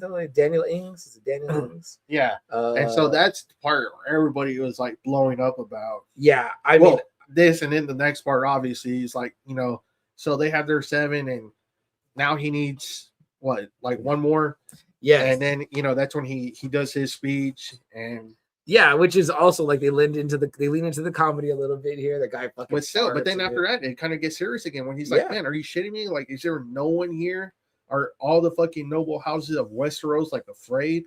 And then that's when the Game of Thrones song hits and Baylor comes. Yeah, and he's like, "I'm gonna fight with Sir Duncan." And again, this is what lends to what you said.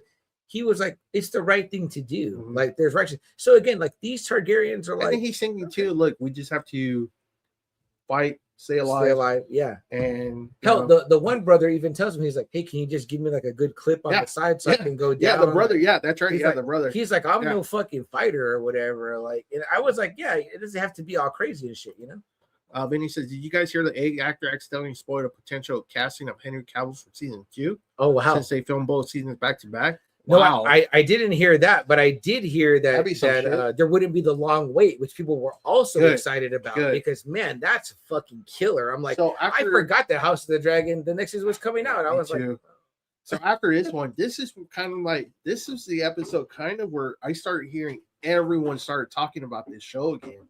Yeah. Didn't you feel, Sam? Like, yes. It was like, holy shit, Game of Thrones is back.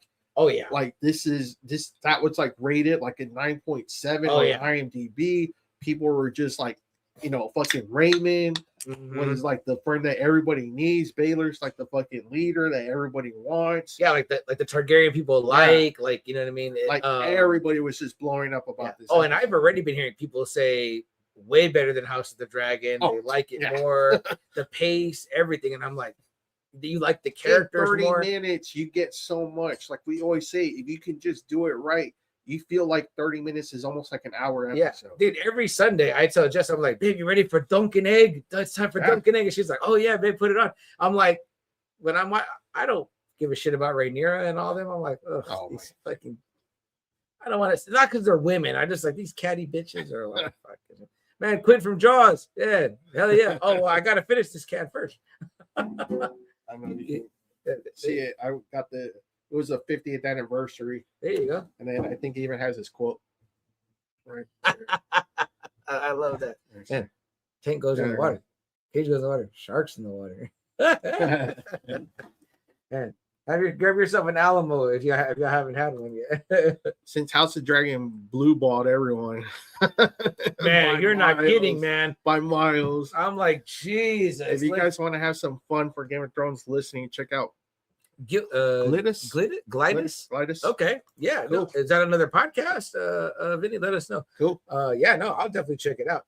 Yeah, so then now everyone is like really anticipating episode 5 now. Yes. Everyone's like, holy shit, the 7-on-7. The preview looked fucking cool, especially when they showed like from Dunk's view, like where it goes like from behind him to where he's in the helmet. The helmet I was like, slit, oh right. shit. Yeah. You know? That was so fucking cool. So then when you get to where we're talking about now, right? So like now, I mean, like again, guys, the spoiler alert is up. So if you're like, you know, we're gonna see the fight, yes, you do. But at first, it goes to this kind of long kind of flashback. Yes, first, which was an interesting thing, right? Because I thought so too. Because I was kind of like, oh man. But then when he showed it, it was fine. Yeah, it was just fine. I actually thought that the flashback double A was going to be the whole episode. We weren't going to see the end until the finale. But I'm glad it didn't do that. But this flashback is pretty necessary, right? It's kind of important. Yeah, yes. It's very important, right? Yeah. We meet the young girl. And then real quick, right before that. Mm-hmm. So when we're doing the knighting scene, that's when he showed a flashback of Arlen kind of going. Yeah. And so that's kind of led into like, did he get knighted? Because I was like, oh man. And I was even thinking double A, like, I was like, well, maybe you don't have to get knighted by your knight if you're a squire and they die. I was like, maybe you automatically. See, I thought, but I don't know. I don't know. But what we do know is that we never actually saw Duncan like get like the and that's why I thought he hesitated with Raymond, where he was like, well, I can't actually knight you because I'm not a knight. You know what I mean? Yeah. So, but then the flashback, we show him with his little friend Rafe. Rafe. Yeah. Stealing money, I guess, from dead kind of like nobles. And did lords. You think that she kind of looked like Tinsel? I mean, like, you know, she was a gal of color and the wavy hair. And I was like, oh, so this kind of leads to why he looked at her that way, you know, so easily. Like, oh wow.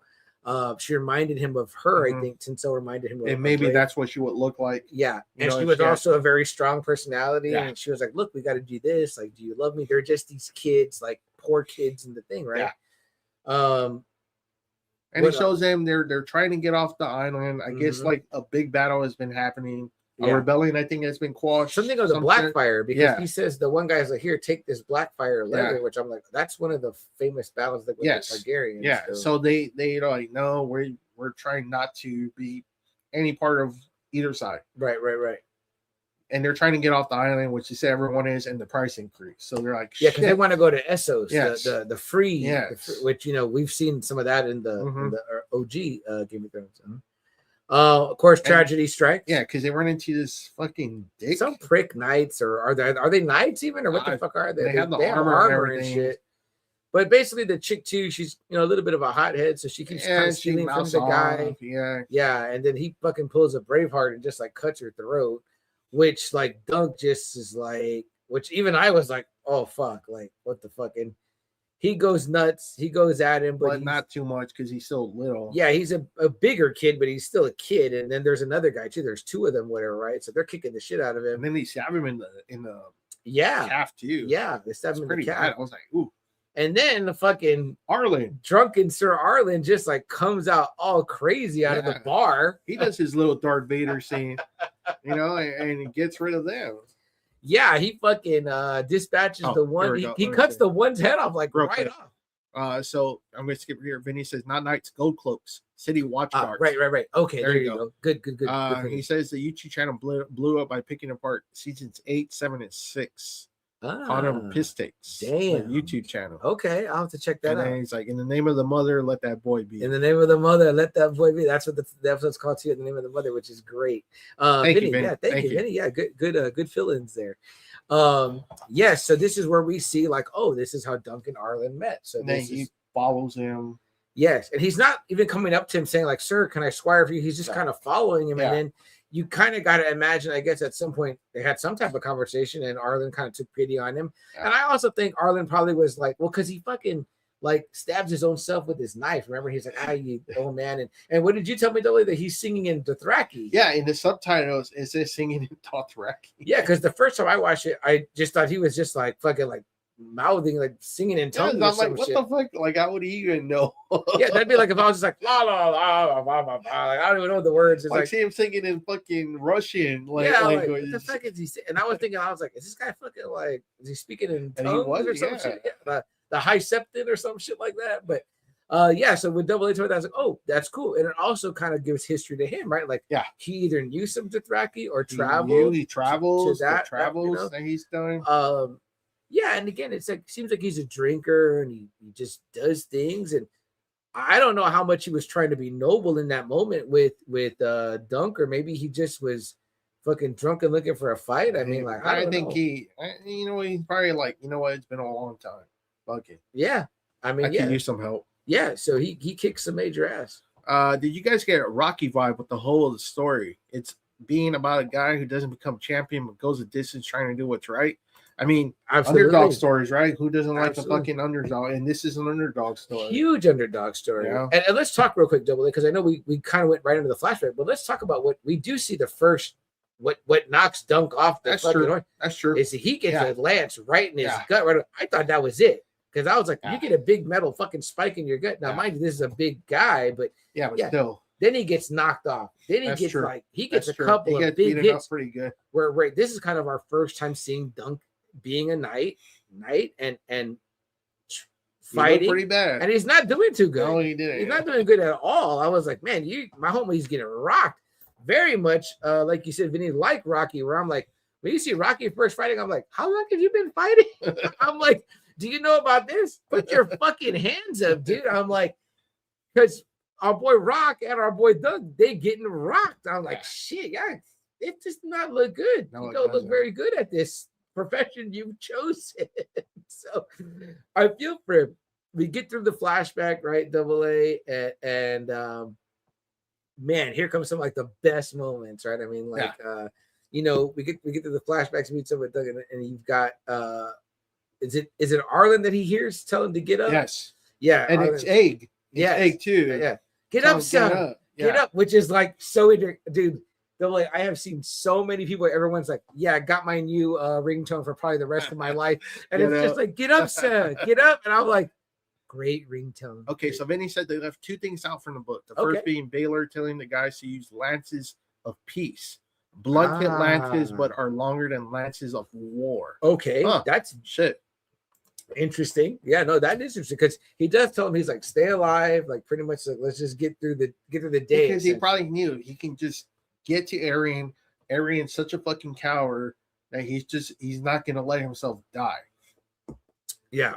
And once remember, they think that Arian thinks that fucking Dunk is dead. He's like, he's dead, it's over. I mean, they're about to blow that horn to end it. He's almost down. If you were saying like if this was a boxing fight and they're doing the 10 count, you're like, fuck, like this dude's not moving. Well, when he tipped over and was down with the eye open, I was like, I'm like, did they kill this motherfucker? Yeah, but it's like even I've passed out before, and trust me, like you can have your eyes open and be like you're fucking out. Like trust me, you're out. My first thought, Double A, is I was like, are they gonna make us love this guy then kill him, which would be very Game of Thrones of them. So I was kind of like, well, that's the thing that Thrones has done well, is that I feel like almost anyone is expendable. I'm like, well, he might be dead. I was like, but then even though we've heard already, right, that he lives, yeah, it's like, but we're still like, Holy shit. And dude, in this part, like Jessica was like quiet. She was kind of like, Oh, damn. fuck, like what the fuck? Like what's going on? You know? The Vinny says second thing that left out was Duncan being surprised by all the people watching the trial, asking why. Yeah. And Steely Pate answers because they are watching at night be true to his vow. That's awesome. You know, Steely Pate is the armorer, double A. Yes. Who's a great, another great a side great character. I love when he's like, for you, a copper. Yeah. Like I was like, Yeah. damn, this boy just did all this work and he gonna only charge my man $1. Lance or Nance? Big Rib in the house. Big Rib, where you been, bro? We missing from the group. We're missing. What's up, fellas? Hit that like, everyone. Episode was crazy. That ending was a skull crusher. Oh. But yeah, double A. So it's a great moment. Ed kind of rallying him up. And then Duncan finally starts getting some hits on him. Yeah. Aaron. And also, what about what's going on in the background, right? Because there's a lot of action that's kind of in muted Yes. volumes. And you even see, Makar like, my boy, Yeah. like he's going to like to protect his son or whatever, you know. And also, Baylor says earlier, he's like, don't worry about the Knights Guards. I got them because they're not allowed to attack me anyway, right? So it's kind of like, we'll kind of play the things that are to our favor. So that's kind of like two guys that he can fuck with that can't fuck with him. Yeah. You know what I mean? So I was like, okay, that's kind of neat. You know what I mean? Like he's very much a diplomat. He's trying to be diplomatic. Yeah, he's just like he's like so stupid. Yeah, he's like, let's resolve this in the best possible way, and everyone walks away kind of okay. Go ahead, with what happened. Yeah, so I mean, it's he finally gets to Arian. He beats him up so bad where he finally tells him, yield. I yield. Yeah. I yield. And he even gets him up to like make sure everyone hears. Now, double A, I love that. Him. I love that because I thought right away, I was like, he said it so low. So low. Gonna try to. Yeah. I thought he was gonna pull a Commodus and like break out a knife or something. Too. And I was like, oh, this guy is not gonna do it. So I love that when he started dragging it out, he was like, say it. Like I was like, oh yeah, because his fucking hearing seems to be out too, which it would be. Oh, so he's like, he probably wants to make sure, like, well, how about his eye being fucking like, well, that too, closed, but yeah, like that hearing for him, he's probably not even sure. Like, I can't even hear his, I can kind of see him mouthing, but yeah. So that, I mean, him dragging him to where, right, and then they blow the horn. Oh, and let's give credit where credit's due, though, too. Don't forget, right before they're about to blow that horn, when Arian thinks that he's dead, Dunk is dead. He's like, it's over, it's it. And he's about to blow the horn. The guy whose little town that is, it's Egg that sees him move, and then he's like, wait, which is like awesome. It's so awesome. Then he says you can actually see Baylor getting smacked by Maker's mace around that point too. It goes by like a goddamn lightning, which is kind of crazy, right? Because he says he was like, later on he says it's probably my brother's mace. He's very strong. I'm like, man, his own brother. Like, I'm sure he didn't think to do that. Yeah, and so like in the book, he doesn't even think he hit him that hard. Yeah, either. Oh, really? Yeah. So like, I mean, you can even tell kind of with the clips coming up that he's kind of like, yeah, fuck, like almost like I didn't want this. Like fuck, my brother was supposed to be king. Like I'm good. Like where I'm at. Like, and you saw the clips right to the previous to the next episode, right? Where he tells him, my son has taken a liking to you. He only wants to squire for you, and Duncan feels kind of like, man, I just cost this guy. So you can tell, like, and... he's like, yeah, man, like, man, I didn't want my brother to die, which is weird because most of the Targaryens' brothers usually always want to kill each other. Yeah, I know. I'm like, they actually liked each other. That's a part we didn't talk about, but where Egg tells that story about kind of why he hates Aeron, where he's like, oh, he says I have too many brothers that he'll put a knife at my at my fucking dick and balls at night and threaten to make me a sister. And I'm like, marry him. Yeah, I marry him. And I'm like, well, that he is really an asshole. Like, you know what I mean? And he seems to be okay with the drunk brother. He's like, seems to be okay because he tells Duncan, real quick too. I like it where he says, is it weird that I got black hair growing out of my stones? And he's like, I think it's weird that you're telling me. Yeah, that's a great part. And he looks at him like, that's a great part. He looks at him like, what? We also didn't talk about, see, and again, these are the little moments, right? Because also we talked about the part, right, where Egg is really deep about the song about Alice, the whore that pleasures. That's right. Yeah, the three. And he's like, you really think that her name was Alice? And Dunk is like, I don't know, like maybe it's just a good name to write a song around. And he's like, he goes, wow, then that means that the girl that was really good at pleasuring men in their bums was so good at that, but yet not good enough to have her name in the actual song. And then he was like, well, if that's something, it's for smarter men than me. Like Dunk is like, what the fuck? Like Egg is so deep. He was actually listening to the lyrics. He was like, yeah, he's like, these lyrics are fucking crazy, whatever. Too. We also forgot the part too. Though I love when they're making fun of each other. They're mocking each other, right? Oh yeah. Like when they're like, when he's like, I don't he's like like, yeah. yeah. He's like, oh, they eat nice foods and don't like alien. And he's like, I don't. He's like, well, I won't buy you anywhere. He's like, well, don't then. And then of course too, man, that we forgot about this part because again, the whole show is like fucking just great parts. But when he's like, if you steal from me before I leave, like before I get back, like I'll hunt you down with dogs or whatever. And he's like, yeah, woof. Yeah. Like it scares him at first, and then when they do it again, yeah. But that seems like early on, so it's a good callback. Yeah, and man, I was just like, well, man, my heart was like melted, man. I was like, oh, that's so fucking perfect. Like I know it's like little jokes too. Like I laughed hard 10 years apart. It goes by quick, but when they see the Targaryen flags go by, and he asks that midget, he goes, "Who's that? Who's coming?" He's like, "Can't you see giant cut?" It's a Targaryen. Fuck, man, that's so good, like, man. damn, I'm telling you, it's so much good shit. Yeah. Yeah, but Arian did kill his cat, so he can't be all that. That's right. Yeah, he said that he killed the cat. Arm bone, as it were. Fuck. Yeah. Great. And you know what's funny, right? I was hearing them both talk in their interviews, and they were saying that they would go to the arcade a lot. Yeah. And they were saying, they were like, oh yeah, we have so many tokens, we're saving them. Because Ed was like, oh yeah, we want to get something good, like a PlayStation or something like that. And he shaved his head for real. They said that George R.R. Martin like insisted that whoever got he was fine with it too. Yeah. He said the kid was fine with it. And they also said he was the very first audition they got. Nice. They loved him. They wanted to give him right away. They go, we gotta watch these other people. The guy said, again, the showrunner's name is Ira Parker. He goes, I loved him. We watched all of them. We came back to him. And he actually filmed the kid. He filmed, again, Dexter. He filmed, he's like, okay, it's me. I'm going to be in there. I'm going to shave my shaves. And he said that he was actually doing a side hustle at school where he'd be like, because everyone wanted to rub his head. He said, okay, well, like, if you buy me a drink, you can rub my head or whatever. And then one time he goes, but if you buy me a meal, he's like, you can rub my head anytime you want all day long, whatever. So just a sweet kid. Again, I think he filmed it when he was 9, 10, and then now he's 11, which is just like, again, that's a year younger than my nephew, which is funny because that kid looks way smaller than my nephew. But again, they said the close too. Remember? Yeah, and they probably picked a smaller. And then he's standing next to a 6'5" dude. Yes, a 6'5" dude. That doesn't help either. But man, just all the beats are so good. Yes. Like that's beats you make. Like I'm so glad that I don't know if they hung out because they told him to hang out or no, they said it was them. They wanted to hang out. Yeah. And he was said, not forced. They cast him first, and he said that Peter Claffey, that they said he's like I liked him the best and I wanted him to get cast and stuff. So that was already like chemistry. He said like because he went to like hockey games and shit like that. So which is like that's fucking great or whatever, right? Because I mean that's how do you do that? I'm teeny for my age. Everyone does so.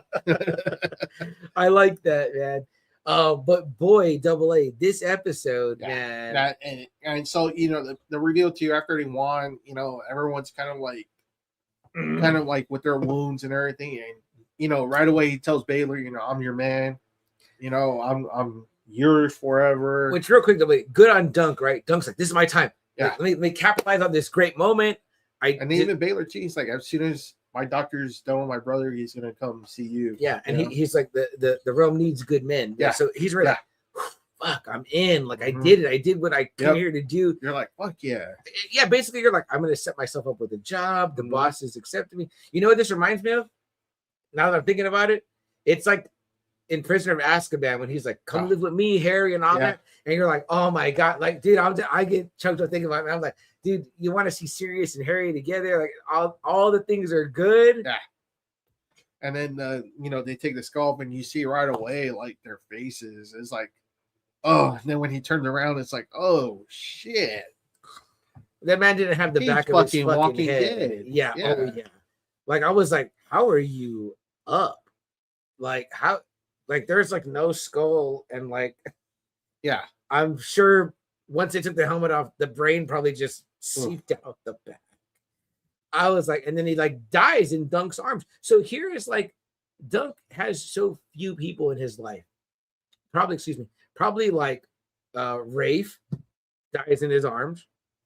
Arlen You can assume. practically died in his arms. And now it's like this man who he just pledged himself 2 minutes Who ago. fucking remembers Arlen? Yeah. Who's been treating him good? Who's told him to do the trial by combat? Put him in the game. Tells him that Fights for him. Chooses to fight for him. I mean, talk about guilt complex, right? Though I mean, it's like Jesus. What the fuck? I'm gonna say that's the only reason why he's probably gonna take Aegon. Yeah, as a squire is probably for he's gonna Baylor. take Aegon. Right. I bet you that's the only. I bet you he's gonna be like, you know what? He died for me.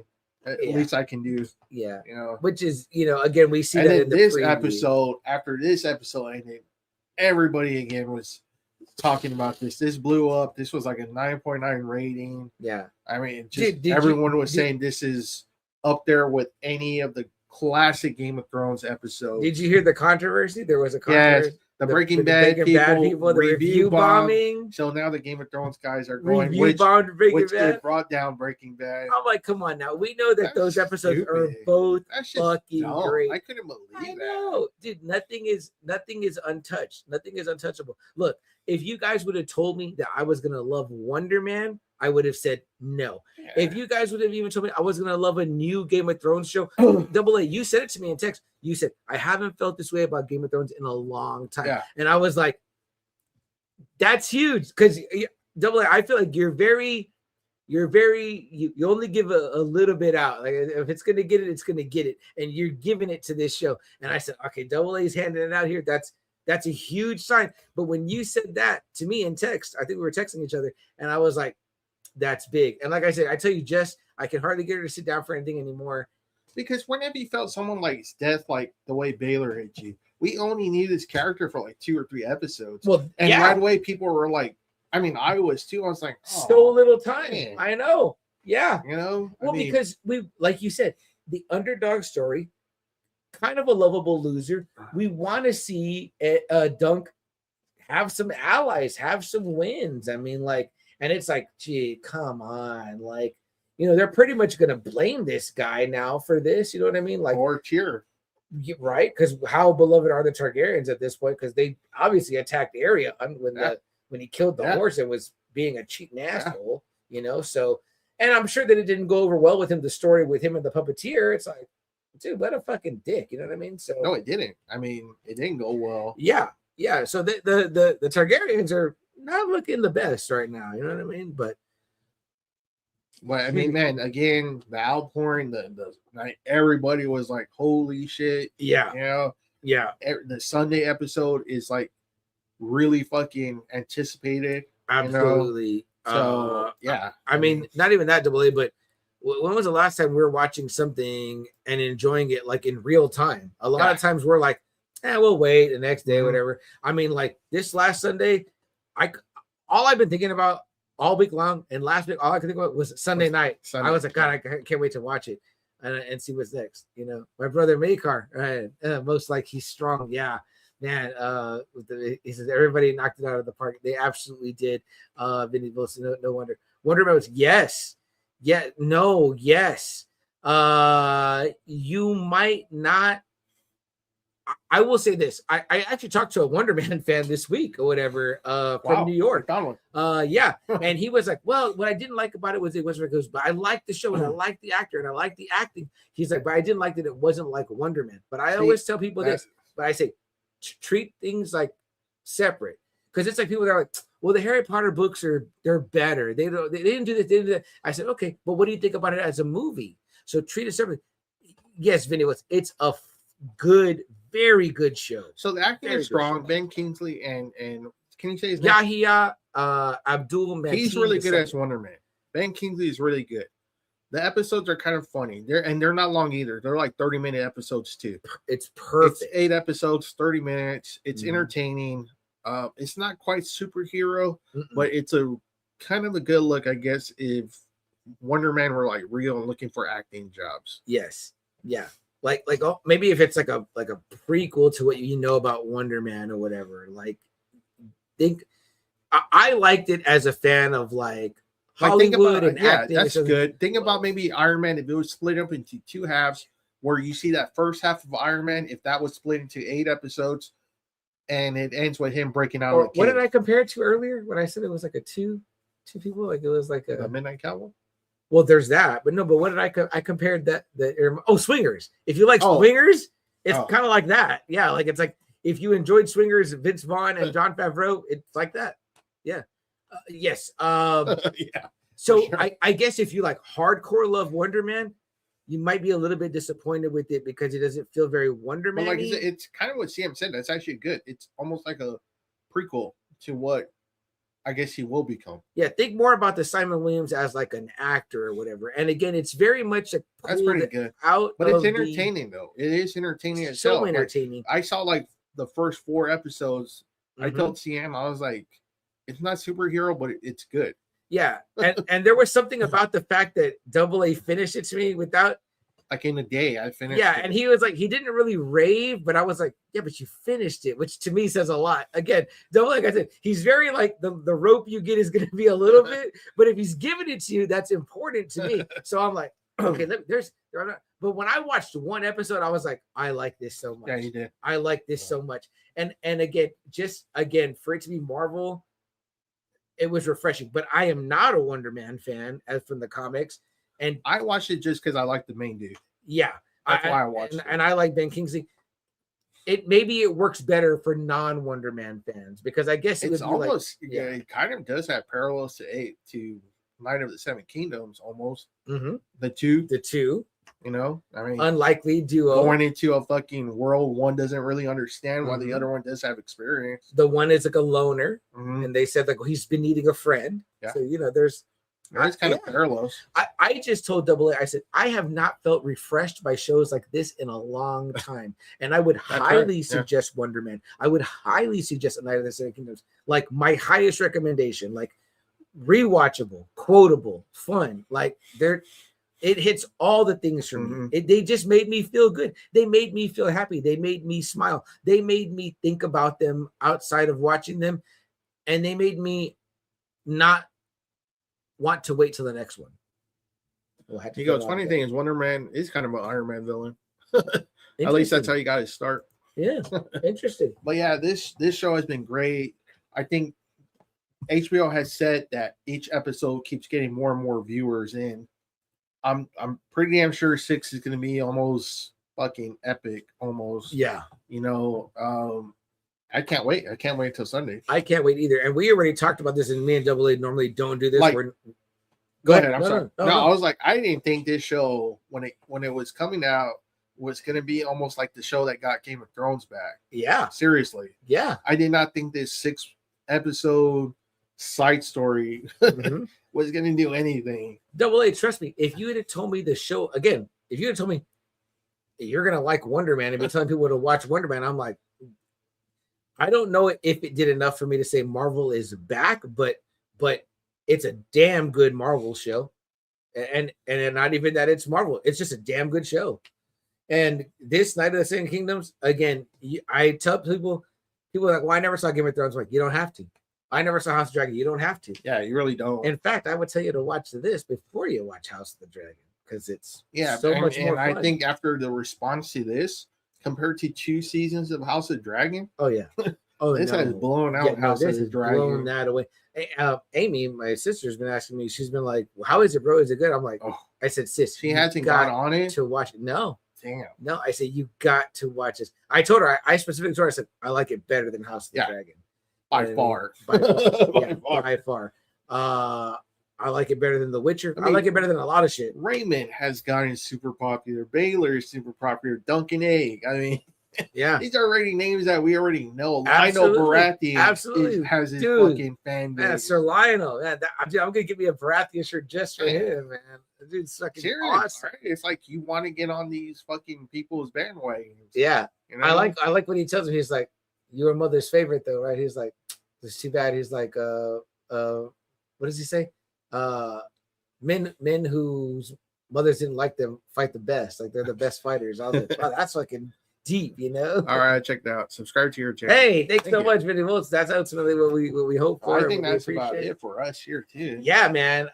Again, we could not say better things. Next week you guys all come back and we'll discuss episode 6. And we'll knight you guys Knights of the Friday Night Kingdom. When you think about it, Game of Thrones is popular because of the way it subverts expectations. Mm-hmm. Knight of the Seven Kingdoms subverts the expectations of Game of Thrones fans. Yes, hey, Oh, that's yeah. very deep. Yeah.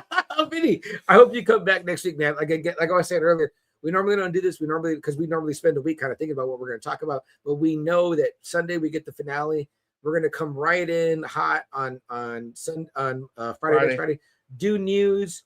If there's hopefully no one dies. Hopefully. We're going to talk about pop culture stuff, that if anything big comes out this week, and then we're going to get right into the finale, talk about that, and then we're going to talk about what we hope for or look forward to seeing in the season 2. Double A said something scary to me, which I hope won't happen, which is just the fact that if time progresses, they may get a different kid to play. That's what I think. I would hate that. I don't know the books. I don't know if he ages. Yeah, me I don't know neither. how they're gonna go. Nor do I. Yeah. Yeah. So. I did not like when Rhaenyra switched from Millie Alcock to the new gal because it went 30 years. I think I was like, well, what the fuck? I don't know. I didn't know they were gonna do that. So whatever. House of the Dragon. It's coming back too, and we probably will watch it. We probably will cover it. I don't know, maybe. Yeah. Sometimes we watch it and we don't cover it. We're just like, you know what? Let's leave it down. It was hard. It's fucking hard to get. And I don't like that. I don't like when I'm like forcing myself to watch something. I hate that too. I hate that too. Hey, you know what? We didn't talk about. This is just real quick on the side. I heard you saw Send Help. I saw Send Help too. Oh yeah. I think we might have went maybe even the same weekend. You went with your wife and I went on Valentine's Day.